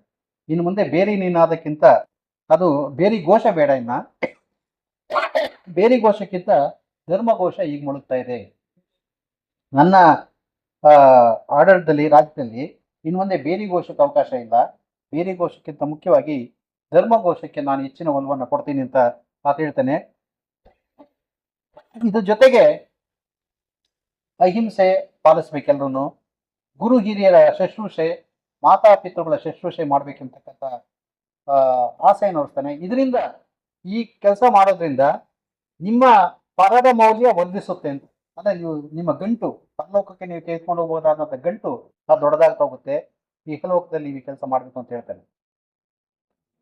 ಇದು 5ನೇ ಶಾಸನದವನು ಮಾತಾಡ್ತಾನೆ, ಒಳ್ಳೇದು ಮಾಡೋದು ಬಹಳ ಕಷ್ಟ, ಒಳ್ಳೇದು ಮಾಡಿ ಜಯಿಸ್ಕೊಡೋದು ಕಷ್ಟನೇ. ಅವನು ಹೇಳ್ತಕ್ಕಂಥದ್ದು, ಅಶೋಕ್ ಹೇಳ್ತಕ್ಕಂಥದ್ದು, ಒಳ್ಳೇದು ಮಾಡೋದು ಬಹಳ ಕಷ್ಟ, ಒಳ್ಳೇದನ್ನ ಮಾಡಿ ಜಯಿಸ್ಕೊಡೋದು ಬಹಳ ಕಷ್ಟ. ಹೀಗಾಗಿ ಆದ್ರೆ ಸಮಾಜದ ಮಧ್ಯೆ ಇದ್ದು ಅದರ ಆಗುವಗಳನ್ನು ನೋಡ್ಕೊಳ್ಳೋದ್ರಲ್ಲಿ ಒಂದು ಸಂತೋಷ ಇರುತ್ತೆ. ಮತ್ತೆ ಯಾರ್ಯಾರು ಬಂಧನದಲ್ಲಿದ್ದಾರೆ ಆ ಬಂಧನದಲ್ಲಿರ್ತಕ್ಕಂಥ ಮಕ್ಕಳು, ವಯಸ್ಸಾದವರು ಯಾರಾದ್ರೂ ಬಂಧನದಲ್ಲಿದ್ರೆ ಅವನ ಸ್ತ್ರೀಯರು ಅವ್ರನ್ನ ಬಿಡಿಸ್ತಕ್ಕಂಥ ಕಡೆ ಪ್ರಯತ್ನ ಪಡಬೇಕು ಅಂತ ಹೇಳ್ತಾನೆ. ನಮ್ಮಲ್ಲೂ ಕೂಡ ಈ ತರದ ಈ ಬಿಟ್ಟಿ ಅಂತ ಬರ್ತಾ ಇದ್ರು. ಈ ಯುದ್ಧ ಸೈನ್ಯ ಬರ್ತಾ ಇದ್ರೆ, ಈ ಯಾವುದೇ ಸೈನ್ಯ ಇರ್ಬೋದು, ಅದು ಹಿಂದೂಗಳು ಮುಸಲ್ಮಾನರು ಅನ್ನೋ ಪ್ರಶ್ನೆ ಬರೋದಿಲ್ಲ ಅವ್ರಿಗೆ. ಸೈನ್ಯ ಬರ್ತಾ ಇದ್ರೆ ಊರುಗಳು ನುಗ್ಗೋರವರು, ಊರುಗಳು ನುಗ್ಗದ ಏನ್ ಮಾಡೋರು, ಗಟ್ಟಿ ಮುಟ್ಟಾದಂತ ಗಂಡಸನ್ನೆಲ್ಲ ಎತ್ಕೊಂಡು ಹೋಗ್ಬಿಡೋರು, ಬಾ ಕೆಲಸ ಮಾಡೋದು. ಯಾಕಂದ್ರೆ ಸೈನ್ಯಕ್ಕೆ ಬೇಕದ ಅಗತ್ಯ. ಸೈನ್ಯ ಅಲ್ಲಿ ಎಷ್ಟೋ ಜನ ಬರ್ತಾನೆ ಎಷ್ಟೋ ಜನ ಸತ್ತೋಗಿರ್ತಾರೆ, ಅದನ್ನ ತುಂಬೇಕಲ್ವಾ. ಅದು ಊರುಗಳಿಗೆ ದಾಳಿ ಮಾಡಿ ಆ ಊರುಗಳಲ್ಲಿ ಇದ್ದಂತ ಗಟ್ಟಿಮುಟ್ಟಾದಂತ ಗಂಡಸನ್ನೆಲ್ಲ ಹೇಳ್ಕೊಂಡು ಹೋಗ್ಬಿಡೋದು ಸೈನಿಕ. ಮತ್ತೆ ಅವ್ನು ಎಷ್ಟೋ ದೂರ ಎಷ್ಟೋ ಕಿಲೋಮೀಟರ್ ಅವ್ನು ಯಾರು ಏನು ಗೊತ್ತಿಲ್ಲ, ಎಲ್ಲೋದು ಅಂತ ಗೊತ್ತಿಲ್ಲ, ಅವ್ನು ಊಟನ ಇನ್ನೊಂದ ಏನು ಗೊತ್ತಿಲ್ಲ. ಅಂದ್ರೆ ಈ ತರದ ಬಿಟ್ಟಿ ಅಂತ ಅದನ್ನ ಹೇಳ್ತಾ ಇದ್ರು. ಆಮೇಲೆ ಸೆರೆ ಸಿಕ್ಕದಂತವ್ರನ್ನು ಅಷ್ಟೇ, ಯುದ್ಧದಲ್ಲಿ ಸೆರೆ ಸಿಕ್ಕದಂತ ವ್ಯಕ್ತಿಗಳನ್ನು ಕೂಡ ತೆಗೆದುಕೊಂಡೋಗಿ ಬಿಟ್ಟಿ ಕೆಲಸ ಮಾಡಿಸ್ತಾ ಇದ್ರು. ಅದಕ್ಕೇನು ಕೂಲಿ ಇಲ್ಲ. ಎಲ್ಲೋ ಈಗ ಇಲ್ಲಿ ಯುದ್ಧ ಆದ್ರೆ ನಮ್ಮ ಕರ್ನಾಟಕದಲ್ಲಿ ವಿಜಯನಗರದವರ ಸೋತಂತ ಸನ್ನಿವೇಶದಲ್ಲಿ ಸೆರೆ ಸಿಕ್ಕದಂತ ಸೈನಿಕರನ್ನ ಆ ದಿವಸ ಆಗಿ ಬಿಟ್ಟಿ ಕೆಲಸನೇ ಮಾಡಿಸ್ಕೊಳ್ತಾ ಇದ್ದಾರೆ. ಕೈಲಿ ನೀರು ಎತ್ಸೋದು, ಇನ್ನೊಂದು ಏತ ಎತ್ಸೋದು ಇತ್ಯಾದಿ ಕೆಲಸ ಮಾಡಿಸ್ಕೊಳ್ತಾ ಇದ್ರು ಅದನ್ನು. ಸೊ ಇದು ಈ ತರದ ಸೆರೆ ಸಿಕ್ಕದಂತ ಸನ್ನಿವೇಶದಲ್ಲಿ ಅನಾಥರನ್ನ, ಮಹಿಳೆಯರನ್ನ ಮತ್ತು ಮಕ್ಕಳನ್ನ ಬಿಡಿಸ್ತಕ್ಕಂಥ ಒಂದು ಕಾರ್ಯವನ್ನ ನೀವು ಮಾಡಿ ಅಂತ ಆತ ಮಹಾಮಾತರಿಗೆ ಆಜ್ಞೆ ಮಾಡ್ತಾನೆ. ಮತ್ತೆ ಇನ್ನೊಂದು ಗೂಢಚಾರಿಕೆ ಒಂದು ನಡೀತಾ ಇತ್ತು ಆ ಕಾಲ. ಅವನು ಹೇಳ್ತಾನೆ, ನಾನು ಎಲ್ಲೇ ಇರಲಿ, ಅಡಿಗೆ ಮನೆಯಲ್ಲಿ ಇರಲಿ, ಅದು ಊಟ ಮಾಡ್ತಾ ಇರಲಿ, ಮತ್ತೆ ಎಲ್ಲೇ ಇರಲಿ, ನನಗೆ ರಾಜ್ಯದಲ್ಲಿ ನಡೀತಕ್ಕಂಥ ಆಗುವಗಳ ಬಗ್ಗೆ ಯಾವುದೇ ತೊಂದರೆ ಇಲ್ಲದೆ ಬಂದು ನನಗೆ ತಿಳಿಸ್ಬೇಕು ಅಂತ ಹೇಳ್ತಾನೆ. ಅಂದ್ರೆ ಯಾವ್ದು ಅಡೆತಡೆ ಇಲ್ಲದೆ ನಾನು ತಿಳಿಸ್ಬೇಕು ಅದನ್ನ ಅಂತ ಹೇಳ್ತಾನೆ. ಅಂದ್ರೆ ಒಂದು ಗೂಢಚಾರಿಕೆ ಪದ್ಧತಿ ಹೇಗಿತ್ತು ಅನ್ನೋದಕ್ಕೆ ಅವನು ಅಂದ್ರೆ ಯಾವುದೇ ಸನ್ನಿವೇಶ ನೀವು ಅದನ್ನ ರಾಜ ಅಲ್ಲಿ ಊಟ ಮಾಡ್ತಾ ಇದ್ದಾನೆ ಈ ವಿಷಯ ಆ ಥರ ಏನಿಲ್ಲ, ತಕ್ಷಣ ಇಮಿಡಿಯೇಟ್ ಆಗಿ ನನಗೆ ಒಂದು ಈ ಏನೇನು ನಡೀತಾ ಇದೆ ರಾಜ್ಯದಲ್ಲಿ ಅಂತಕ್ಕಂಥ ಒಂದು ಮಾಹಿತಿ ನನಗೆ ತಲುಪಿಸ್ಬೇಕೆಂತಕ್ಕಂಥ ಒಂದು ವಿಷಯ ಹೇಳ್ತಾನೆ ಅವನು. ಹೀಗಾಗಿ ಅದಕ್ಕೆ ಪ್ರತಿವೇದಕರನ್ನ ನೇಮಿಸ್ತಾನೆ. ಪ್ರತಿವೇದಕರು ಅಂತ ಹೇಳ್ತಾನೆ. ಆ ಪ್ರತಿವೇದಕರು ಎಲ್ಲೆಲ್ಲಿ ಏನು ನಡೆಯುತ್ತೆ ವಿಷಯವನ್ನು ತಿಳಿಸ್ಬೇಕು ಅಂತಕ್ಕಂಥ ಒಂದು ವಿಷಯ ಹೇಳ್ತಾನೆ. ಹೀಗಾಗಿ ಆಮೇಲೆ ಇನ್ನೊಂದು ಬಹಳ ಪ್ರಮುಖವಾದದ್ದು ಅಂದ್ರೆ ಜನರು ಸಂಯಮದಿಂದಿರ್ಬೇಕು. ಎಲ್ಲಾ ಮತಗಳವರು ಕೂಡ ಸಂಯಮದಲ್ಲಿರ್ಬೇಕು ಅಂತ ಹೇಳ್ತಾನೆ ಅವನು. ಯಾರು ಕೂಡ ಇನ್ನೊಂದು ಮತದ ಮೇಲೆ ಬೀಳಬಾರದು. ಎಲ್ಲಾ ಮತಗಳು ಒಂದೇ, ಅದರಿಂದ ಸಂಯಮವನ್ನ ಕಾಪಾಡ್ಕೊಳ್ಳಿ ಅಂತ ಹೇಳ್ತಾನೆ ಅವನು, ಯಾರು ಅಶೋಕ. ಇದ್ರ ಜೊತೆಗೆ 10 ವರ್ಷ ಆದ್ಮೇಲೆ ಅವನು ಯಾತ್ರೆಯನ್ನು ಶುರು ಮಾಡ್ತಾನೆ. ತಾನು ಅಧಿಕಾರಕ್ಕೆ ಬಂದಂತ 10 ವರ್ಷ ಆದ್ಮೇಲೆ, ಕಳಿಂಗ ಯುದ್ಧ ಆದ 2 ವರ್ಷದ ನಂತರ ಆ ಸಂಘವನ್ನ ಸೇರಿ ಸಂಘದ ಎಲ್ಲ ತತ್ವಗಳನ್ನು ತಿಳ್ಕೊಂಡು ಆತ ಯಾತ್ರೆಗೆ ಹೋಗ್ತಾನೆ, ತೀರ್ಥಯಾತ್ರೆಗೆ ಹೋಗ್ತಾನೆ. ಅಂದ್ರೆ ಬುದ್ಧ ಹುಟ್ಟಿದ ಸ್ಥಳಗಳನ್ನ, ಬುದ್ಧ ಓಡಾಡಿದಂಥ ಸ್ಥಳಗಳನ್ನ ಆತ ನೋಡ್ತಾನೆ. ಇಲ್ಲಿ ಇನ್ನೊಂದು ತಿಳ್ಕೊಳ್ಬೇಕು ನೀವು, ಬುದ್ಧನಿಗಿಂತ ಹಿರಿಯರು ಮಹಾವೀರ ಸ್ವಾಮಿ, ಜೈನ ಮತವನ್ನ ಸ್ಥಾಪನೆ ಮಾಡಿದಂಥ ಮಹಾವೀರ ಸ್ವಾಮಿಗಳು ಈ ಬುದ್ಧನಿಗಿಂತ ಹಿರಿಯರವರು. ಇಲ್ಲಿ ಮಹಾವೀರರು ಇಲ್ಲಿ ಬಂದು ಉಪದೇಶ ಮಾಡೋಗಿರ್ತಾರೆ, ಒಂದು ಉಪನ್ಯಾಸ ಕೊಟ್ಟೋಗಿರ್ತಾರೆ. ಅವರು ಬೇರೆ ಊರಿಗೆ ಹೋದಾಗ ಮತ್ತೆ ಈ ಬುದ್ಧ ಅಲ್ಲಿಗೆ ಬರ್ತಾರೆ, ಬುದ್ಧ ಕೂಡ ಅಲ್ಲಿ ಉಪದೇಶ ಮಾಡ್ತಾನೆ, ಮತ್ತೆ ಅಲ್ಲಿಗೆ ಹೋಗ್ತಾನೆ. ಇಬ್ರು ಕೂಡ ಒಬ್ರಿಗೊಬ್ರು ಸೇರೋದೇ ಇಲ್ಲ, ಒಬ್ರು ಇನ್ನೊಬ್ಬರನ್ನ ನೋಡೋದೇ ಇಲ್ಲ. ಇದು ಬಹಳ ವಿಶಿಷ್ಟ. ಮತ್ತೆ ಇಬ್ಬರೂ ಕೂಡ ಮಹಾವೀರರು ಮತ್ತು ಬುದ್ಧ ಇಬ್ಬರೂ ಕೂಡ ಕ್ಷತ್ರಿಯರು. ನಿಮಗೆ ಯಾಕೆ ನಮ್ಮ ಭರತಖಂಡದಿಂದ ಬೌದ್ಧ ಮತ ಕ್ಷೀಣವಾಯಿತು ಅನ್ನೋದಕ್ಕೆ ಬಹಳ ಪ್ರಮುಖವಾದಂತಹ ಒಂದು ಕಾರಣ ಇದೆ. ಇದು ಬ್ರಾಹ್ಮಣರಿಂದ ಸ್ಥಾಪನೆಯಾದಂತಹ ಮತ ಅಲ್ಲ. ಇದು ಯಾವುದು? ಬೌದ್ಧ ಮತ್ತು ಜೈನ ಮತಗಳು. ಜೈನ ಮತ ತೀವ್ರವಾದಂತಹ ಅಹಿಂಸೆಯನ್ನ ಪ್ರತಿಪಾದಿಸ್ತಕ್ಕಂಥದ್ದು. ನೀವು ಎಷ್ಟು ಅಂದ್ರೆ ಕುಳಿತುಕೊಳ್ಳೋ ಜಾಗದಲ್ಲಿ ಇರುವೆಗಳು ಕೂಡ ಇರಬಾರ್ದು, ಅದನ್ನ ಇದು ಮಾಡಿ ನೈಸ್ ಮಾಡಿ ಕುಳಿತುಕೊಳ್ತಾರೆ ಅವರು. ಅಷ್ಟರ ಮಟ್ಟಿಗೆ ಅವರು. ಮತ್ತೆ ಮುನಿಗಳು ಸ್ನಾನ ಮಾಡೋದಿಲ್ಲ, ಯಾಕಂದ್ರೆ ಮೈ ಮೇಲೆ ಇರ್ತಕ್ಕಂಥ ಕ್ರಿಮಿಕೀಟಗಳು ಸಾಯ್ಬೋದು ಅಂತ. ಸೊ ಹೀಗೆ ಅತಿಯಾದಂತ ಒಂದು ಅಹಿಂಸೆಯನ್ನ ಪ್ರತಿಪಾದಿಸ್ತಕ್ಕಂಥದ್ದು ಜೈನ ಮುನಿಗಳು, ಜೈನ ಮತದವರು. ಆ ಕಾರಣದಿಂದ ಅದು ಸ್ವಲ್ಪ ಅದು ಸೀಮಿತವಾಗಿ ಇತ್ತದು. ಮತ್ತೆ ಸಮುದ್ರ ದಾಟ್ತಕ್ಕಂಥದ್ದು ಇತ್ಯಾದಿ ಇತ್ಯಾದಿ ಹೋಗ್ಲಿಲ್ಲ ಅದು, ಹೀಗಾಗಿ ಭಾರತದಲ್ಲೇ ಸೀಮಿತವಾಯಿತು. ಆದ್ರೆ ಬೌದ್ಧ ಮತ ಆಗಲ್ಲ. ಬೌದ್ಧ ಮತ ಅಹಿಂಸೆಯನ್ನೇ ಪ್ರತಿಪಾದಿಸಿದ್ರು ಕೂಡ ಅದಕ್ಕೊಂದು ಸೀಮಿತವಾದಂತ ಒಂದು ಚೌಕಟ್ಟನ್ನು ಹಾಕೊಂತದ್ದು. ಹೀಗಾಗಿ ಇವನು ಕೂಡ ಯಾರು ಬುದ್ಧ ಕೂಡ ಈ ಯಾರು ಕ್ಷತ್ರಿಯನೇ ಆದ್ರಿಂದ ಮೊದಲಿಗೆ ಬೌದ್ಧ ಮತವನ್ನ ಸ್ವೀಕರಿಸಿದ ಎಲ್ಲರೂ ಕೂಡ ಕ್ಷತ್ರಿಯರು, ಬ್ರಾಹ್ಮಣರಲ್ಲ ಅಥವಾ ವ್ಯಾಪಾರಿಗಳು. ಅವ್ರ ಜೊತೆಲಿ ಕ್ಷತ್ರಿಯರ ಜೊತೆಲಿ ಕ್ಷತ್ರಿಯರ ಆಸ್ಥಾನದಲ್ಲಿದ್ದಂತ ಬ್ರಾಹ್ಮಣರು. ಹೀಗಾಗಿ ಈ ಬ್ರಾಹ್ಮಣರು ಸಾರಿ ಸ್ವಲ್ಪ ಇದೆ, ಈ ಬೌದ್ಧ ಮತವನ್ನ ಸ್ವೀಕರಿಸೋದೆಲ್ಲರೂ ಕೂಡ ಮೊದಲಿಗೆ ಕ್ಷತ್ರಿಯರು ಮತ್ತು ಕ್ಷತ್ರಿಯರ ಆಸ್ಥಾನದಲ್ಲಿದ್ದಂಥ ವ್ಯಾಪಾರಿಗಳು. ಯಾಕಂದ್ರೆ ವ್ಯಾಪಾರಿಗಳಿಗೆ ಉಳಿಯೋದಷ್ಟೇ ಅವ್ರ ಮುಖ್ಯ. ಅದು ಅವ್ರಿಗೇನು ಯಾವುದೇ ಮತ ಮುಖ್ಯ ಅಲ್ಲ ಅವ್ರಿಗೆ.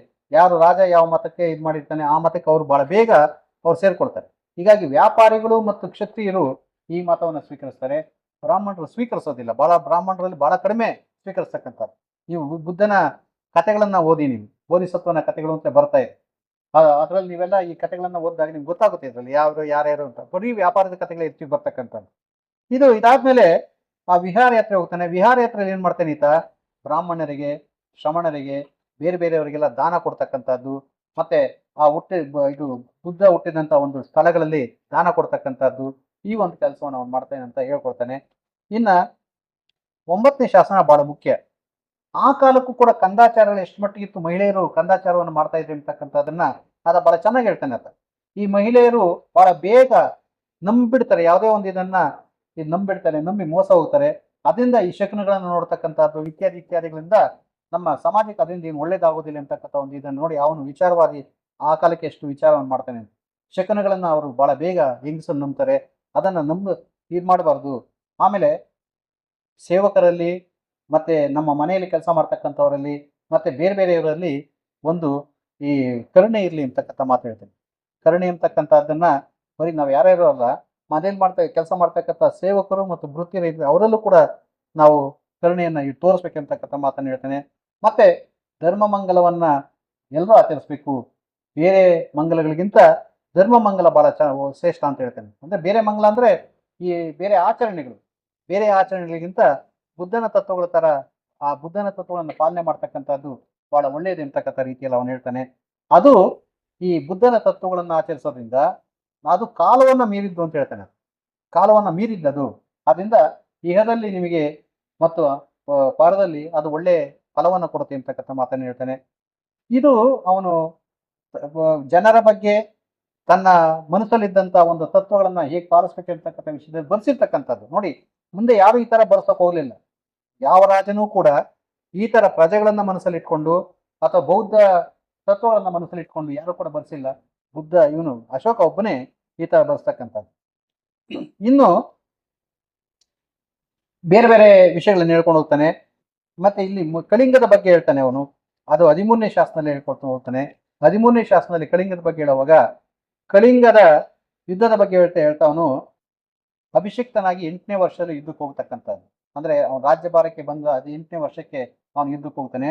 ಆ ಯುದ್ಧದಲ್ಲಿ ಅವನು ಗೆದ್ದಾಗ 1.5 ಸಹಸ್ರ ಜನರನ್ನ ಸೆರೆ ಹಿಡ್ಕೊಂಡು ಹೋಗಿತ್ತು. ಅಂದ್ರೆ ಈ ಒರಿಸ್ಸಾದಿಂದ ಹಿಡ್ಕೊಂಡು ಅಂದ್ರೆ ಕಳಿಂಗದಿಂದ ಹಿಡ್ಕೊಂಡು ಅವರನ್ನ ಪಾಟ್ಲಿಪುತ್ರ ತೆಗೆದುಕೊಂಡು ಹೋದ್ರಂತೆ. ಒಂದು ಸೆಟಪ್ ಒಂದು ಒಂದು ಒಂದು ಒಂದು ಮನೆ ಇರುತ್ತೆ, ಮನೆತನದಲ್ಲಿ ಎಲ್ಲರೂ ಕೂಡ ನಾವೆಲ್ಲ ಒಟ್ಟಿಗಿರ್ತೀವಿ. ಇದ್ದಕ್ಕಿದ್ದಂತೆ ಒಂದಷ್ಟು ಜನ ಗಂಡಸನ್ನೆಲ್ಲ ಹಿಡ್ಕೊಂಡು ಪಾಟ್ಲಿಪುತ್ರಕ್ಕೆ ದೂರದ ಡೆಲ್ಲಿಗೆ ಹೋಗ್ಬಿಟ್ರೆ ಅಲ್ಲಿ ಸೆರೆಮನೆಯಲ್ಲಿ ಇಟ್ರೆ ಇಲ್ಲಿ ಗತಿ ಏನಾಗಬೇಕು. ಇದಾದ್ಮೇಲೆ ಶತಸಹಸ್ರ ಜನರು ಹತರಾದ್ರು. ಒಂದು ಶತಸಹಸ್ರ ಜನರು ಒಂದು ಕೊಡ್ತಕ್ಕಂಥ ಸಂಖ್ಯೆ ಅದು. ಆಗ ಕೋಟಿ ಲಕ್ಷ ಅನ್ನೋದು ಇರ್ಲಿಲ್ಲ. ಅಂದ್ರೆ ಎಣಿಕೆಯಲ್ಲಿ ಸಹಸ್ರ ಅನ್ನೋದೇ ದೊಡ್ಡ ಸಂಖ್ಯೆ ಇತ್ತದು. ಶತಸಹಸ್ರ ಜನರು ಸತ್ರು.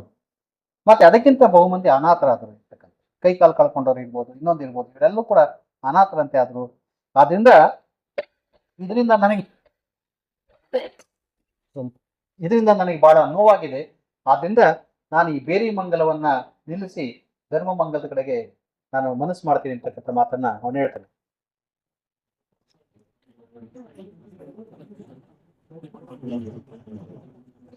ಇನ್ನೊಂದು ಬಹಳ ಮುಖ್ಯವಾದದ್ದು ಅಂದ್ರೆ ಇವತ್ತಿನ ಕಾಲಕ್ಕೆ ಪ್ರಸ್ತುತವಾಗಿರ್ತಕ್ಕಂಥದ್ದು. ನಾವಿವತ್ತು ನಮ್ಮ ಜಾತಿ ದೊಡ್ಡದು, ನಿಮ್ಮ ಜಾತಿ ದೊಡ್ಡದು ಅಂತ ಹೇಳ್ತೀವಿ. ಅವನ ಕಾಲಕ್ಕೂ ಅದಿತ್ತು. ಅವನ ಕಾಲಕ್ಕೂ ಕೂಡ ಜೈನರು ದೊಡ್ಡವರು, ಬೌದ್ಧರು ದೊಡ್ಡವರು, ಹಿಂದೂಗಳು ದೊಡ್ಡವರು. ಹಿಂದೂ ಅನ್ನೋ ಪದ ಇರಲಿಲ್ಲ. ಬ್ರಾಹ್ಮಣರು ದೊಡ್ಡವರು. ಇದರ ಒಂದು ವಾದ ವಿವಾದಗಳು ಇದ್ದೇ ಇತ್ತು. ಆಜೀವಿಕರು ಇದ್ರು. ಆಜೀವಿಕೆ ಅಂತಕ್ಕಂಥ ಒಂದು ಪಂಥವೂ ಇತ್ತಲ್ಲಿ. ಅವನು ಹೇಳ್ತಾನೆ, ಯಾವುದೇ ಧರ್ಮ ನಿಂದನೆ ಮಾಡಬಾರದು. ಯಾವುದೇ ಧರ್ಮವನ್ನು ಕೂಡ ಯಾರು ನಿಂದನೆ ಮಾಡಬಾರದು. ಯಾಕೆ? ಒಂದು ನಿಂದನೆ ಮಾಡೋಕ್ಕಿಂತ ಮೊದಲು, ಒಂದು ಧರ್ಮವನ್ನ ನೀನು ನಿಂದನೆ ಮಾಡ್ತೀಯ ಅನ್ನೋದಾದ್ರೆ ಮೊದಲು ನಿನ್ನ ಧರ್ಮವನ್ನ ನೀನು ಚೆನ್ನಾಗಿ ಅಧ್ಯಯನ ಮಾಡು. ಎಂತ ಇದು ಬಹಳ ಪ್ರಮುಖವಾದಂತ ಒಂದು ಸ್ಥಿತಿ. ಇದು ಮನಸ್ಸು. ಇದು ಎಲ್ರಿಗೂ ಈ ತರ ಬರೋದಿಲ್ಲ. ಒಂದು ಧರ್ಮವನ್ನ ನೀನು ನಿಂದನೆ ಮಾಡ್ತೀಯ ಅನ್ನೋದಾದ್ರೆ ಮೊದಲು ನಿನ್ನ ಧರ್ಮವನ್ನ ನೀನು ಚೆನ್ನಾಗಿ ಅಧ್ಯಯನ ಮಾಡು. ನಿನ್ನ ಧರ್ಮ ನೀನು ಚೆನ್ನಾಗಿ ಅಧ್ಯಯನ ಮಾಡಿದ್ರೆ ಇನ್ನೊಂದು ಧರ್ಮನ ಬಯಕ್ಕೆ ಹೋಗೋದಿಲ್ಲ. ಯಾಕಂದ್ರೆ ನಿನ್ನದಲ್ಲಿರ್ತಕ್ಕಂಥ ಉಳುಕುಗಳು ನಿನಗೆ ಗೊತ್ತಿರುತ್ತೆ. ಸೊ ನೀನು ಅದರಿಂದ ಯಾರೇ ಆಗಲಿ ಜನ ಬಹುಶ್ರುತರಾಗಬೇಕು. ಬಹಳಷ್ಟು ವಿಷಯಗಳನ್ನ ಸಂಗ್ರಹ ಮಾಡ್ತಕ್ಕಂಥ ಮನಸ್ಸುಳ್ಳವರಾಗಬೇಕು. ಆದ್ರಿಂದ ಯಾರು ಧರ್ಮ ನಿಂದನೆ, ಇನ್ನೊಬ್ಬರ ಧರ್ಮವನ್ನ ನಿಂದನೆ ಮಾಡಕ್ ಹೋಗಬೇಡಿ ಅಂತಕ್ಕಂಥ ಮಾತನ್ನ ಆತ ಹೇಳ್ತಾನೆ. ಆದ್ರಿಂದ ಸರ್ವ ಮತದಲ್ಲೂ ಕೂಡ ಸಾರ್ವವೃದ್ಧಿ ಆಗ್ಬೇಕಂತಕ್ಕಂಥ ಒಂದು ಆಶಯವನ್ನ ಆತ ಹೇಳ್ತಾನೆ. ಹೀಗೆ ಅವನ ಒಂದು ತತ್ವಗಳೇನಿದೆ, ಈ ಒಂದು ಶಿಲಾಶಾಸನ ಬರೆಸಿರ್ತಕ್ಕಂಥದ್ದು, ಅದು ಶಾಸನ ಅಲ್ಲ, ಅದು ದಾನ ಕೊಡ್ತಕ್ಕಂಥ ವಿಷಯವಿಲ್ಲ. ಅಲ್ಲಿ ಜನರು ಹೇಗೆ ಇಹದಲ್ಲಿ ಒಳ್ಳೆ ಕೆಲಸ ಮಾಡಿ ಪರದಲ್ಲಿ ಅವರು ಸುಖವಾಗಿರ್ಬೇಕಂತಕ್ಕಂಥ ಒಂದು ವಿಷಯದಲ್ಲಿ ಅವನು ಹೇಳ್ತಾನೆ. ಮತ್ತೆ ಕೊನೆಯಲ್ಲಿ ಹೇಳ್ತಾನೆ ಅವನು, ನಾನು ಅನೇಕ ಕಡೆ ಶಾಸನ ಬರೆಸಿದ್ದೀನಿ. ಶಾಸನಗಳು ರಿಪಿಟೇಷನ್ ಆಗಿರ್ಬೋದು, ಅಥವಾ ಕೆಲವು ಕಡೆ ವಾಕ್ಯಗಳು ಬಿಟ್ಟು ಹೋಗ್ಬಿಟ್ಟಿರ್ಬೋದು. ಅದರ ಬಗ್ಗೆ ಕ್ಷಮೆ ಇರಲಿ ಅಂತಕ್ಕಂಥ ಮಾತನ್ನು ಹೇಳಿ 14 ಶಾಸನಗಳು ಅವನು ಹೇಳ್ತಾನೆ. ಸೊ ಈ 14 ಶಾಸನಗಳ ಮಾಲಿಕೆ ಏನಿದೆ, ಈ 14 ಶಾಸನಗಳ ಮಾಲಿಕೆಯನ್ನ ಆತ ಇಷ್ಟು ವಿಷಯಗಳನ್ನು ಬರ್ತಾನೆ. ದಾನ ಕೊಟ್ಟಿದ್ದನ್ನು ಹೇಳೋದಿಲ್ಲ. ಇಲ್ಲಿ ಹೇಗೆ ಜನ ಬದುಕಬೇಕು, ಹೇಗೆ ಜನ ತಮ್ಮ ಬದುಕಿನಲ್ಲಿ ಈ ಧರ್ಮ ತತ್ವಗಳನ್ನು ಅಳವಡಿಸ್ಕೊಂಡು ಸುಖದಿಂದ ಇರ್ಬೇಕಂತಕ್ಕಂಥ ಒಂದು ವಿಷಯವನ್ನ ಆತ ಹೇಳ್ತಾನೆ. ಮುಂದೆ ಕಳಿಂಗದಲ್ಲಿ ಆಗ್ತಂತ ಶಾಸನ ಬೇರೆ ತರ ಇರುತ್ತೆ. ಕಳಿಂಗದಲ್ಲಿ ಆಗ್ತಂತ ಶಾಸನ ಕಳಿಂಗವನ ಗೆದ್ದೆ ಅಂತ ಹೇಳೋದಿಲ್ಲ. ನೀವೆಲ್ಲರೂ ಕೂಡ ಅಸೂಯೆ, ಮುಂಗೋಪ ಮತ್ತೆ ಸೋಮಾರಿತನ ಇವರಿರೋದು ಯಾವತ್ತೂ ಕೂಡ ಉದ್ಧಾರ ಆಗೋದಿಲ್ಲ. ಇವೆಲ್ಲವನ್ನ ಬಿಟ್ರೆ ನಾವು ಒಳ್ಳೆಯವರಾಗ್ತೀವಿ, ನಾವು ಉದ್ಧಾರ ಆಗ್ತೀವಿ ಅಂತಕ್ಕಂಥ ಮಾತನ್ನು. ಅಂದ್ರೆ ಉದ್ಧಾರ ಆಗ್ಬೇಕಾದ್ರೆ ಸೋಮಾರಿತನ ಇರಬಾರ್ದು, ನಮ್ಮಲ್ಲಿ ಅಸೂಯೆ ಇರಬಾರ್ದು, ಮುಂಗೋಪ ಇರಬಾರ್ದು. ಇವೆಲ್ಲವನ್ನ ಬಿಟ್ರೆ ನಾವು ಕೂಡ ಉದ್ಧಾರ ಆಗ್ತೀವಿ ಅಂತಕ್ಕಂಥ ಹೇಳ್ತಾನೆ. ಮತ್ತೆ ಈ ಶಾಸನಗಳನ್ನ ಓದ್ಬೇಕು. ಯಾವಾಗ ಓದ್ಬೇಕು ಅದನ್ನ? ಯಾಕೆಂದ್ರೆ ಎಲ್ಲ ಎಡೆಯಬೇಕವ್ರು ಆ ಕಾಲಕ್ಕೆ. ಇವತ್ತೇ ಕೋಟಿ ನಮ್ಮಲ್ಲಿ ಖರ್ಚು ಮಾಡಿದ್ರು ಕೂಡ 100% ಇನ್ನು ಲಿಟ್ರಸಿ ಬರಲಿಲ್ಲ. ಅವನು ಅಶೋಕನ ಕಾಲಕ್ಕೆ. ಅದರಿಂದ ಅವನು ಹೇಳ್ತಾನೆ, ವರ್ಷದಲ್ಲಿ ಇಂಥ ದಿನದಲ್ಲಿ ಎಲ್ಲರೂ ಸೇರಿ ಈ ಒಂದು ಶಾಸನವನ್ನು ಓದಿ ಅಲ್ಲಿ ಬರ್ದಿರ್ತಕ್ಕಂಥ ತಿಳ್ಕೊಳ್ಬೇಕಂತಕ್ಕಂಥ ಒಂದು ಆಶಯವನ್ನ ಆತ ಹೇಳ್ತಾನೆ. ಅಂದ್ರೆ ಬರೀ ಇದೊಂದೇ ಅಲ್ಲ, ಯಾವುದು ಓದೋದೊಂದೇ ಅಲ್ಲ, ಓದಿಸಿ ತಿಳ್ಕೊಳ್ಬೇಕಂತಕ್ಕಂಥ ಮಾತನ್ನು ಹೇಳ್ತಾನೆ. ಮತ್ತೆ ಮಹಾಮಾತ ಹೇಳ್ತಾನೆ, ಎಲ್ಲರನ್ನ ಕರೆದು ನೀವು ಇದನ್ನ ಓದಿ ಇದರಲ್ಲಿರ್ತಕ್ಕಂಥ ಸಾರವನ್ನ ಜನರಿಗೆ ತಿಳಿಸ್ಬೇಕಿರ್ತಕ್ಕಂಥ ಒಂದು ಆಸೆಯನ್ನ ಆತ ಹೇಳ್ತಾನೆ. ಹೀಗಾಗಿ ಬಹಳಷ್ಟು ವಿಷಯಗಳನ್ನ ಯಾರು ನಮ್ಮ ಅಶೋಕ ಈ ವಿಷಯವನ್ನ, ಇದು ಜನರ ಜೀವನ ಹೇಗೆ ಪರಿವರ್ತಿತವಾಗಬೇಕಿರ್ತಕ್ಕಂಥ ರೀತಿಯಲ್ಲಿ ಆತ ಈ ಒಂದು ವಿಷಯಗಳನ್ನು ಬಹಳಷ್ಟು ಹೇಳ್ತಾನೆ. ಇಲ್ಲಿ ಇನ್ನೊಂದು ಸ್ತಂಭಶಾಸನದಲ್ಲೂ ಕೂಡ ಇದೇ ವಿಷಯ ರಿಪಿಟೇಷನ್ ಆಗುತ್ತೆ. ಆದ್ರೆ ಅಲ್ಲಿ ಬರ್ತಕ್ಕಂಥ ಕೆಲವು ಇದರಿಂದ ಏನು ಅಂದ್ರೆ, ಈ ಪ್ರಾಣಿ ಮತ್ತು ಪಕ್ಷಿಗಳಿಗೆ ದಯೆ, ದಾನ, ಶುಚಿ ಇವುಗಳೆಲ್ಲ ಪಾಲಿಸ್ಬೇಕು. ಮತ್ತು ಪ್ರಾಣಿ ಮತ್ತು ಪಕ್ಷಿಗಳಿಗೆ ಆತ ಏನ್ ಮಾಡ್ತಾನೆ, ಅನೇಕ ಅನುಕೂಲಗಳನ್ನ ಮಾಡ್ತಾನೆ. ನೋಡಿ, ಮನುಷ್ಯರಿಗಾಗಿ ಒಂದೇ ಅಲ್ಲ, ಪ್ರಾಣಿ ಪಕ್ಷಿಗಳಿಗಾಗಿ ಕೂಡ ಆತ ಅನೇಕ ದಾನಗಳನ್ನು ಮಾಡ್ತಾನೆ. ಇದಕ್ಕಿಂತ ಮುಖ್ಯವಾಗಿ ಒಂದು ಶಾಸನ, ಅದರಲ್ಲಿ ಯಾವ ಕಾಲದಲ್ಲಿ ಯಾವ ಪ್ರಾಣಿಗಳನ್ನ ಹಿಂಸೆ ಮಾಡಬಾರ್ದು ಅಂತಕ್ಕಂಥದ್ದು. ಇದು ನಮ್ಗೆಲ್ಲೂ ಸಿಗೋದಿಲ್ಲ. ಇದು ಅದನ್ನ ಯಾರಾದರೂ ಪ್ರಾಣಿ ಶಾಸ್ತ್ರಜ್ಞರೇ ಅದನ್ನ ಅರ್ಥೈಸ್ಬೇಕು. ಅವನು ಹೇಳ್ತಾನೆ ಪ್ರಾಣಿಗಳಿಗೆ ಹಿಂಸೆ ನೀಡಬಾರದು, ಅದು ಮೊದಲನೇದಾಗಿ. ಹಾಗಾದ್ರೆ ಶುಕ ಸಾರಿಕೆಗಳು, ಚಕ್ರವಾಕಗಳು, ಹಂಸಗಳು, ಕೊಕ್ಕರೆ, ಬಾವಲಿ, ಮೀನುಗಳು, ಆಮೆಗಳು, ಮುಂಗ್ಸಿ, ಬಿಳಿ ಪಾರಿವಾಳ, ಕಾಡು ಪಾರಿವಾಳ ಇವುಗಳಿಗೆ ಹಿಂಸೆ ನೀಡಬಾರ್ದಂತೆ. ಮತ್ತೆ ಗಬ್ಬವಾಗಿರುವ, ಹಾಲು ಕರೆಯುವ ಆಡು, ಕುರಿ, ಹಂದಿ ಇವುಗಳನ್ನು ಕೊಲ್ಲಬಾರದು. ಅವನು ನೋಡಿ ಯಾವ ತರ ಹೇಳ್ತಾ ಇದ್ದಾನೆ ಅಂತ. ಯಾವುದು ಗರ್ಭ ಧರಿಸಿರುತ್ತೆ ಅದು ಆಡು, ಕುರಿ, ಹಂದಿ ಯಾವುದೇ ಇರ್ಬೋದು, ಅವನನ್ನ ಕೊಲ್ಲು ಕೊಡುದು. ಮತ್ತೆ ಯಾವಾಗ ಅವನ್ನ ಇದು ಮಾಡಬಾರ್ದು. ಮತ್ತೆ 6 ತಿಂಗಳವರೆಗೂ ಹಾಲು ಕೊಡ್ತಕ್ಕಂಥ ಮರಿಗಳಿಗೆ ಹಾಲು ಕೊಡ್ತಕ್ಕಂಥ ಪ್ರಾಣಿಗಳೇನಿದೆ ಅದು ಯಾವುದೇ ಇರ್ಬೋದು, ಅದು ಅವುಗಳನ್ನ ಕೊಲ್ಲಬಾರದು. ಯಾಕೆಂದ್ರೆ ಅವ್ನು ಕೊಂದ್ರೆ ಅದು ಅನಾಥ ಆಗುತ್ತೆ ಮರಿ. ತಿನ್ನೋರ್ನ ಕಂಟ್ರೋಲ್ ಮಾಡಕ್ ಆಗೋದಿಲ್ಲ. ಅದೇ ತಿನ್ನೋದೇ ಆದ್ರೆ ಇವನ್ ತಿನ್ಬೇಡಿ, ಗರ್ಭ ಧರಿಸಿದಂತ ಆಡು, ಕುರಿ, ಹಂದಿ ಇತ್ಯಾದಿಗಳೇನಿದೆ ಇವನ್ನ ತಿನ್ಬೇಡಿ. ಹಾಗೆ ಅದು ಕರು ಹಾಕಿದ ಮೇಲೆ 6 ತಿಂಗಳವರೆಗೆ ಮತ್ತೆ ಅದನ್ನ ಯಾರು ಮುಟ್ಟೋಕೆ ಹೋಗಬೇಡಿ ಅಂತಕ್ಕಂಥದ್ದು. ಇದು ಮನುಷ್ಯತ್ವ ಒಂದೇ ಅಲ್ಲ, ಪ್ರಾಣಿಗಳ ಬಗ್ಗೆ ಇದ್ದಂತ ಅವನಿಗೆ ಇದ್ದಂತ ಒಂದು ದಯೆ ಏನಿದೆ ಆ ದಯೆ ಬಗ್ಗೆ ನಾವು ಇದು ತಿಳ್ಕೊಳ್ಬೇಕು. ಮತ್ತೆ ಹುಂಜಗಳಿಗೆ ಇಡ ಮಾರಬಾರದು. ಈ ಹುಂಜ ಮತ್ತು ಬೇರೆ ಇವೆಲ್ಲ ಅವುಗಳಿಗೆ ಇಡ ಮಾಡಬಾರ್ದು, ಅಂದ್ರೆ ಅವರು ಮರಿಗಳಾಗದೇ ಇರೋ ರೀತಿಯಲ್ಲಿ ಅವುಗಳಿಗೆ ಆಪರೇಷನ್ ಮಾಡಬಾರ್ದು ಅಂತಕ್ಕಂಥ ಮಾತನ್ನ ಹೇಳ್ತಾನೆ. ಇದಲ್ಲದೆ ಕಾಡು ಪ್ರಾಣಿಗಳನ್ನ ಓಡಿಸೋದಕ್ಕಾಗಿ ಕಾಡಿಗೆ ಬೆಂಕಿ ಇಡಬೇಡಿ. ಇದು ಬಹಳ ಪ್ರಮುಖ. ಯಾಕಂದ್ರೆ ಇವತ್ತು ಕಾಡಿಗೆ ಇದ್ದಕ್ಕೆ ಕಾಡಂಚಲ ಇರ್ತಕ್ಕಂಥ ನಾವೆಲ್ಲ ಕಾಡಂಚಲ ಇರ್ತಕ್ಕಂಥದ್ದು ನಮಗ್ ಗೊತ್ತು ಕಾಡಿಗೆ ಬೆಂಕಿ ಇಡ್ತಾರೆ ಅಂತ. ಕೆಲವು ಸಾರಿ ಹುಲ್ಲು ಚೆನ್ನಾಗಿ ಬರುತ್ತೆ ಅಂದ್ಬಿಟ್ಟು ಕಾಡಿಗೆ ಬೆಂಕಿ ಇಡ್ತಾರೆ ಬೇಸಿಗೆಯಲ್ಲಿ. ಇನ್ನು ಕೆಲವು ಕಡೆ ಬರಬಾರ್ದು ಪ್ರಾಣಿಗಳು ಅಂದ್ಬಿಟ್ಟು ಅಲ್ಲಿ ಬೆಂಕಿ ಇಡ್ತಾರೆ. ಸೊ ಅವ್ನು ಹೇಳ್ತಾನೆ ಕಾಡಿಗೆ ಪ್ರಾಣಿಗಳು ಬರ್ತವೆ ಅಂದ್ಬಿಟ್ಟು ಕಾಡಿಗೆ ಬೆಂಕಿ ಇಡಬಾರ್ದು. ಯಾಕಂದ್ರೆ ಕಾಡು ಪ್ರಾಣಿಗಳದ್ದು, ಅದಕ್ಕೆ ನೀವು ಬೆಂಕಿ ಇಡಬೇಡಿ ಅಂತ ಹೇಳ್ತಾನೆ. ಹೀಗೆ ಈ ಒಂದು ಅನೇಕ ವಿಷಯಗಳನ್ನ ಹೇಳ್ತಾನೆ. ಮತ್ತೆ ಇನ್ನೊಂದು ಪ್ರಮುಖವಾಗಿ ಅವನು ಹೇಳ್ತಾನೆ ಜೀವವನ್ನ ಜೀವಿಗಳಿಂದ ಪೋಷಿಸಬೇಡಿ. ಮಾಂಸ ತಿನ್ನೋದ್ರಿಂದ, ಇನ್ನೊಂದು ಜೀವವನ್ನ ಕೊಂದು ಮಾಂಸ ತಿನ್ನೋದ್ರಿಂದ ನೀವು ಜೀವನ ಹೊರಬೇಡಿ ಅಂತ ಹೇಳ್ತಾನೆ. ಜೀವನ ಹೊರೆಯಬೇಡಿ ಅಂತ. ಅಂದ್ರೆ ಇದು ಅವನಿಗೆ ಸಾಧ್ಯವಾದಷ್ಟು ಎಷ್ಟು ಮಟ್ಟಿಗೆ ಸರಿಯೋ ಸರಿ. ಇವತ್ತು ಬೌದ್ಧರು ಬಹುತೇಕ ದೇಶಗಳಲ್ಲಿರ್ತಕ್ಕಂಥ ಭಕ್ತರು ಮಾಂಸಾಹಾರಿಗಳೇ. ಇವತ್ತು ಟಿಬೇಟ್ನ ಬುದ್ಧರಿರ್ಬೋದು, ಸಯಾಮ್ ಅಂದ್ರೆ ಯಾವುದು ಥಾಯ್ಲೆಂಡ್ ಅಲ್ಲಿ ಇರ್ತಕ್ಕಂಥ ಬೌದ್ಧರು ಎಲ್ಲರೂ ಕೂಡ ಇವತ್ತು ಬಹಳಷ್ಟು ಮಟ್ಟಿಗೆ ಮಾಂಸಾಹಾರಿಗಳೇ. ಆದ್ರೆ ಅವನು ಹೇಳ್ತಾನೆ ಒಂದು ಜೀವವನ್ನ ಕೊಂದು ಇನ್ನೊಂದು ಜೀವವನ್ನ ನೀವು ಕಾಪಾಡ್ಕೊಳಕ್ ಹೋಗ್ಬೇಡ್ರಿ, ಆ ಜೀವನ ಮಾಡಬೇಡಿ ಅಂತ ಹೇಳ್ತಾನೆ. ಮತ್ತೆ ಯಾವ ನಕ್ಷತ್ರಗಳಲ್ಲಿ ಪ್ರಾಣಿಗಳಿಗೆ ಇಡ ಮಾಡಬಾರದು, ಪುಷ್ಯ ನಕ್ಷತ್ರದಲ್ಲಿ ಈ ಯಾವುದು ಆಡು, ಹಂದಿ, ಟಗರು ಇತ್ಯಾದಿ ಪ್ರಾಣಿಗಳಿಗೆ ಇಡ ಮಾಡಬಾರ್ದು ಅಂತ ಹೇಳ್ತಾನೆ. ಮತ್ತೆ ಕುದುರೆಗಳಿಗೆ ಬರೆ ಹಾಕಬೇಡಿ ಇಂಥ ನಕ್ಷತ್ರದಲ್ಲಿ ಅಂತ ಹೇಳ್ತಾನೆ. ಯಾಕೆ ಗೊತ್ತಿಲ್ಲ, ಇದು ವೈಜ್ಞಾನಿಕವಾಗಿ ಯಾರಾದ್ರೂ ಅಧ್ಯಯನ ಮಾಡಿರ್ತಕ್ಕಂಥವ್ರಿಗೆ ಅಷ್ಟೇ ಹೇಳ್ಬೇಕಾದಲ್ಲ. ನೋಡಿ ಇದು ನಿಗದಿತ ಸಮಯದಲ್ಲಿ ಎತ್ತು ಮತ್ತು ಕುದುರೆಗಳಿಗೆ ಬರೆ ಹಾಕಬಾರದು. ನಾವು ಓರೆಗಳಿಗೆ ಅಂದ್ರೆ ಕೆಲವು ರೋಗಗಳು ಬರದೇ ಇಲ್ಲ ಅಂದ್ಬಿಟ್ಟು ಬರೆ ಹಾಕ್ತೀವಿ. ಅದೇ ಬರೆ ಹಾಕ್ತಕ್ಕಂಥದ್ದು ಬರೀ ಬರೆ ಅಲ್ಲ, ಅದು ಕೆಲವು ತೊಡೆಗಳ ಚಪ್ಪೆ ಮೇಲೆ ಕೆಲವು ಗೆರೆಗಳನ್ನು ಎಳಿತಾರೆ. ಇವರು ಡಿಪಾರ್ಟ್ಮೆಂಟ್ನವರೇ ಹಾಕ್ತಾರೆ. ಯಾಕೆಂದ್ರೆ ಆ ಒಂದು ನರ ಯಾವುದೋ ನರ ಅಲ್ಲಿ ಹೋಗಿರುತ್ತೆ, ಆ ನರದ ಮೇಲೆ ಬರೆ ಹಾಕಿದಾಗ ಆ ಒಂದು ಕಾಯಿಲೆ ಅದಕ್ಕೆ ಬರೋದಿಲ್ಲ ಅಂತ, ನೆರಳಿನೋ ಇನ್ನೊಂದು ಬರೋದಿಲ್ಲ ಅಂತ. ಹೀಗಾಗಿ ಆದ್ರೆ ಅವನು ಹೇಳ್ತಾನೆ ಇಂಥ ನಕ್ಷತ್ರದಲ್ಲಿ ಆ ಬರೆ ಹಾಕ್ಬೇಡಿ ಅಂತ ಹೇಳ್ತಾನೆ. ಎಷ್ಟು ಮಟ್ಟಿಗೆ ಅವನು ಅಧ್ಯಯನ ಮಾಡಿದ್ದಾನೆ ಅಂತಕ್ಕಂಥದ್ದು. ಹೀಗೆ ಮನುಷ್ಯರಿಗಾಗಿ ಪ್ರಾಣಿಗಳಿಗಾಗಿ ಆತ ಅರ್ಧ ಕ್ರೋಶಕ್ಕೆ ಒಂದು ಕಡೆ ಬಾವಿಯನ್ನ ತೋರಿಸಿ ಮರಗಳನ್ನ ನಿರ್ಮಿಸಿದಂತ. ಸೊ ಈ ಒಂದು ಜನೋಪಕಾರಿ ಕೆಲಸಗಳನ್ನ ಮಾಡಿದ್ದನ್ನ ಆತ ತನ್ನ ಶಾಸನಗಳಲ್ಲಿ ಹೇಳ್ತಾನೆ. ಮತ್ತೆ ಬೇರೆ ಬೇರೆ ಸ್ತಂಭಗಳಲ್ಲಿ ಆತ ತನ್ನ ಈ ಒಂದು ಪ್ರದೇಶಕ್ಕೆ ಹೋದಂತ ಸನ್ನಿವೇಶದಲ್ಲಿ ಬುದ್ಧ ಹುಟ್ಟಿದಂತ ಲುಂಬಿನಿ ವನಕ್ಕೆ ಹೋಗ್ತಾನೆ. ಅಲ್ಲಿ ಆ ಗ್ರಾಮಕ್ಕೆ ಆತ ಒಂದು ತೆರಿಗೆಯನ್ನು ಬಿಟ್ಟು ಬರ್ತಾನೆ. ಹಾಗೆ ಬೇರೆ ಬೇರೆ ಕಡೆಗಳು ಸಾರನಾಥಕ್ಕೆ ಹೋಗ್ತಾನೆ. ಹೀಗೆ ಬೇರೆ ಬೇರೆ ಕಡೆಗಳಲ್ಲಿ ಈ ಒಂದು ಬುದ್ಧ ತನ್ನ ಒಂದು ಶಾಸನ ಹಾಕ್ಸೋದ್ರ ಮೂಲಕ ಮಾಡ್ತಾನೆ. ನಮಗೆ ಒಂದು ಇತಿಹಾಸವನ್ನು ಬಿಟ್ಟೋಗಿದ್ದಾನೆ. ಇಲ್ಲಿ ನೀವು ಇನ್ನೊಂದು ಗಮನಿಸ್ಬೇಕು, ಆತ ಅಶೋಕ ಚಕ್ರದಲ್ಲಿ ಇವತ್ತಿಗೂ ಕೂಡ ನಮಗೆ ಸಿಕ್ಕಿರ್ತಕ್ಕಂಥ ಒಂದು ಅಶೋಕ ಚಕ್ರದಲ್ಲಿ ಒಂದೆರಡು ಇವಿವೆ. ಯಾವುದು ಆನೆ, ಕುದುರೆ, ಸಿಂಹ ಮತ್ತೆ ಧರ್ಮಚಕ್ರ ಇವೆಲ್ಲವೂ ಕೂಡ ಬುದ್ಧನ ಸಿಂಬಾಲಿಕ್ ಅವು. ಕುದುರೆ ಅಂತಕ್ಕಂಥದ್ದು ಆತ ಕಪಿಲ ವಸ್ತುವಿನಿಂದ ಹೊರಗೋದಂತ ಒಂದು ಸಿಂಬಾಲಿಕ್. ಅದು ಕಪಿಲ ವಸ್ತುವಿನಿಂದ ಕುದುರೆ ಅವನನ್ನು ಕರ್ಕೊಂಡು ಹೋಗುತ್ತೆ. ಸಿಂಹ ಇವನು ಶಾಕ್ಯ ಸಿಂಹ, ಶಾಕ್ಯ ವಂಶದ ಸಿಂಹ, ಶಾಕ್ಯ ವಂಶಕ್ಕೆ ಸಿಂಹದಂತಿದ್ದಂಥವನು. ಗೂಳಿ ಕೂಡ ಇವನ ಪುರುಷ ಪ್ರಧಾನವನ್ನ ತೋರಿಸ್ತಕ್ಕಂಥದ್ದು, ಪುರುಷ ಸಿಂಹ ಎಂತಕ್ಕಂಥದ್ರಲ್ಲಿ ತೋರಿಸ್ತಕ್ಕಂಥದ್ದು. ಧರ್ಮಚಕ್ರ ಬುದ್ಧ ಧರ್ಮ ಅನುಸರಿಸೋದಕ್ಕೆ ಆತ ತೋರಿಸಂತ ಒಂದು ಹೀಗೆ ಅನೇಕ ವಿಷಯಗಳನ್ನ ಆತ ತನ್ನ ಶಾಸನದಲ್ಲಿ ಇಟ್ಕೊಳ್ತಾನೆ. ಮತ್ತೆ ಆನೆ ಕೂಡ ನಮ್ಮ ನಾಣ್ಯಗಳನ್ನು ನೀವು ನೋಡಿ, ಆನೆ ಕೂಡ ಇರುತ್ತೆ ಧರ್ಮಚಕ್ರದಲ್ಲಿ. ಅಶೋಕ ಸ್ತಂಭದಲ್ಲಿ ಆನೆ ಕೂಡ ಇದೆ. ಆನೆ ಕೂಡ ಅದು ಬುದ್ಧನ ಅವತಾರ ಸಮಯದಲ್ಲಿ ಮಾಯಾದೇವಿಯ ಗರ್ಭಕ್ಕೆ ಆನೆ ಪ್ರವೇಶ ಮಾಡುತ್ತೆ. ಬಿಳಿಯ ಆನೆ ಒಂದು ಪ್ರವೇಶ ಮಾಡುತ್ತೆ. ಆ ಬಿಳಿಯ ಆನೆಯೇ ಮುಂದೆ ಬುದ್ಧನಾಗಿ ಹುಟ್ಟತಕ್ಕಂಥದ್ದು ಇರ್ತಕ್ಕಂಥ ಸಿಂಬಾಲಿಕ್ ಇವೆಲ್ಲ. ಈ ತರ ಸಿಂಬಾಲಿಕ್ ಅನ್ನು ಕೂಡ ಅವನು ಶಾಸನ ಬಳಸ್ತಾನೆ. ಇಲ್ಲಿ ಇನ್ನೊಂದು ನೀವು ಗಮನಿಸಬೇಕು, ಇದುವರೆಗೆ ಆತ ಎಲ್ಲಾ ಕಡೆ ಹೋಗ್ತಾನೆ.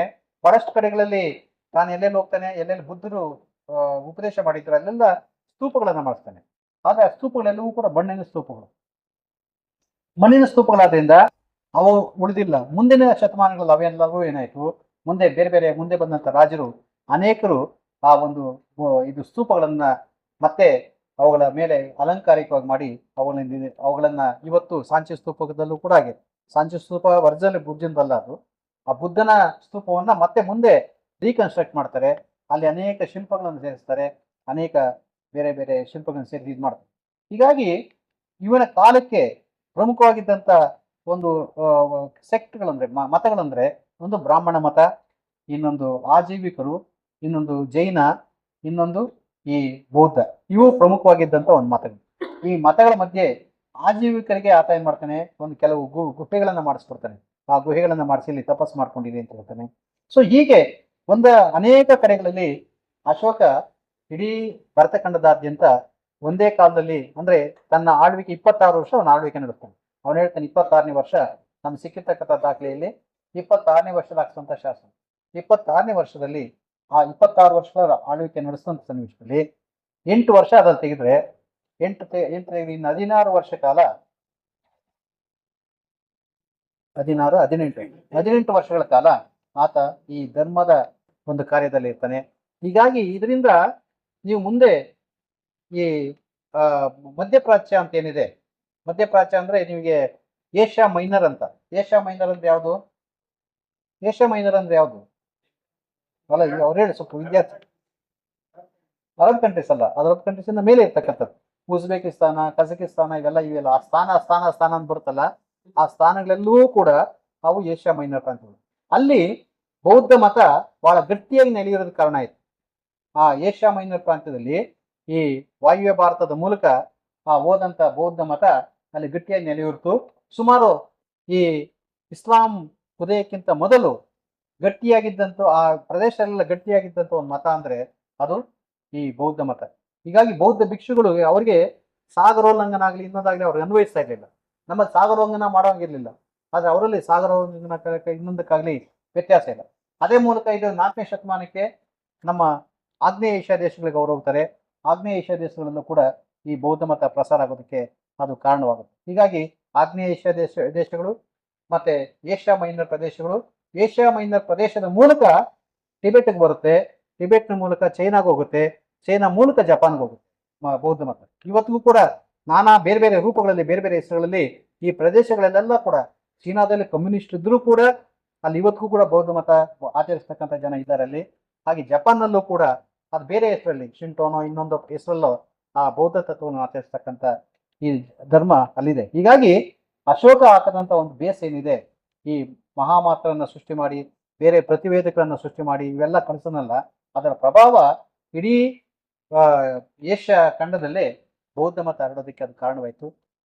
ಇದು ಇಸ್ಲಾಂ ಮುಂದೆ ಉದಯ ಆಗಿ ಅದು ಬರೋವರೆಗೆ ಹೆಚ್ಚು ಕಡಿಮೆ ಭರತಖಂಡ ಮತ್ತು ಈ ಏಷ್ಯಾ ಮೈನರ್ ಪ್ರದೇಶ ಮತ್ತು ಇಲ್ಲೆಲ್ಲ ಮತ್ತೆ ಚೀನಾ ದೇಶದಲ್ಲೂ ಕೂಡ, ಯಾಕೆಂದ್ರೆ ಚಂಗೇಜ್ ಖಾನ್ ಬಂದಾಗ್ಲೇನೆ ಅದು ವ್ಯತ್ಯಾಸ ಆಗಿದ್ದು, ಅಲ್ಲಿವರೆಗೆ ಅದು ಈ ಬೌದ್ಧ ಮತ ಹರಡಿಕೆ ಅಂತಕ್ಕಂಥದ್ದನ್ನ ನಾವಿಲ್ಲಿ ತಿಳಿಸ್ಕೋಬಹುದು. ಸ್ನೇಹಿತರೆ, ತಿಳಿಸ್ಬೋದಾ ಅಥವಾ ಇನ್ನು ಹೇಳು? ಸ್ನೇಹಿತರೆ,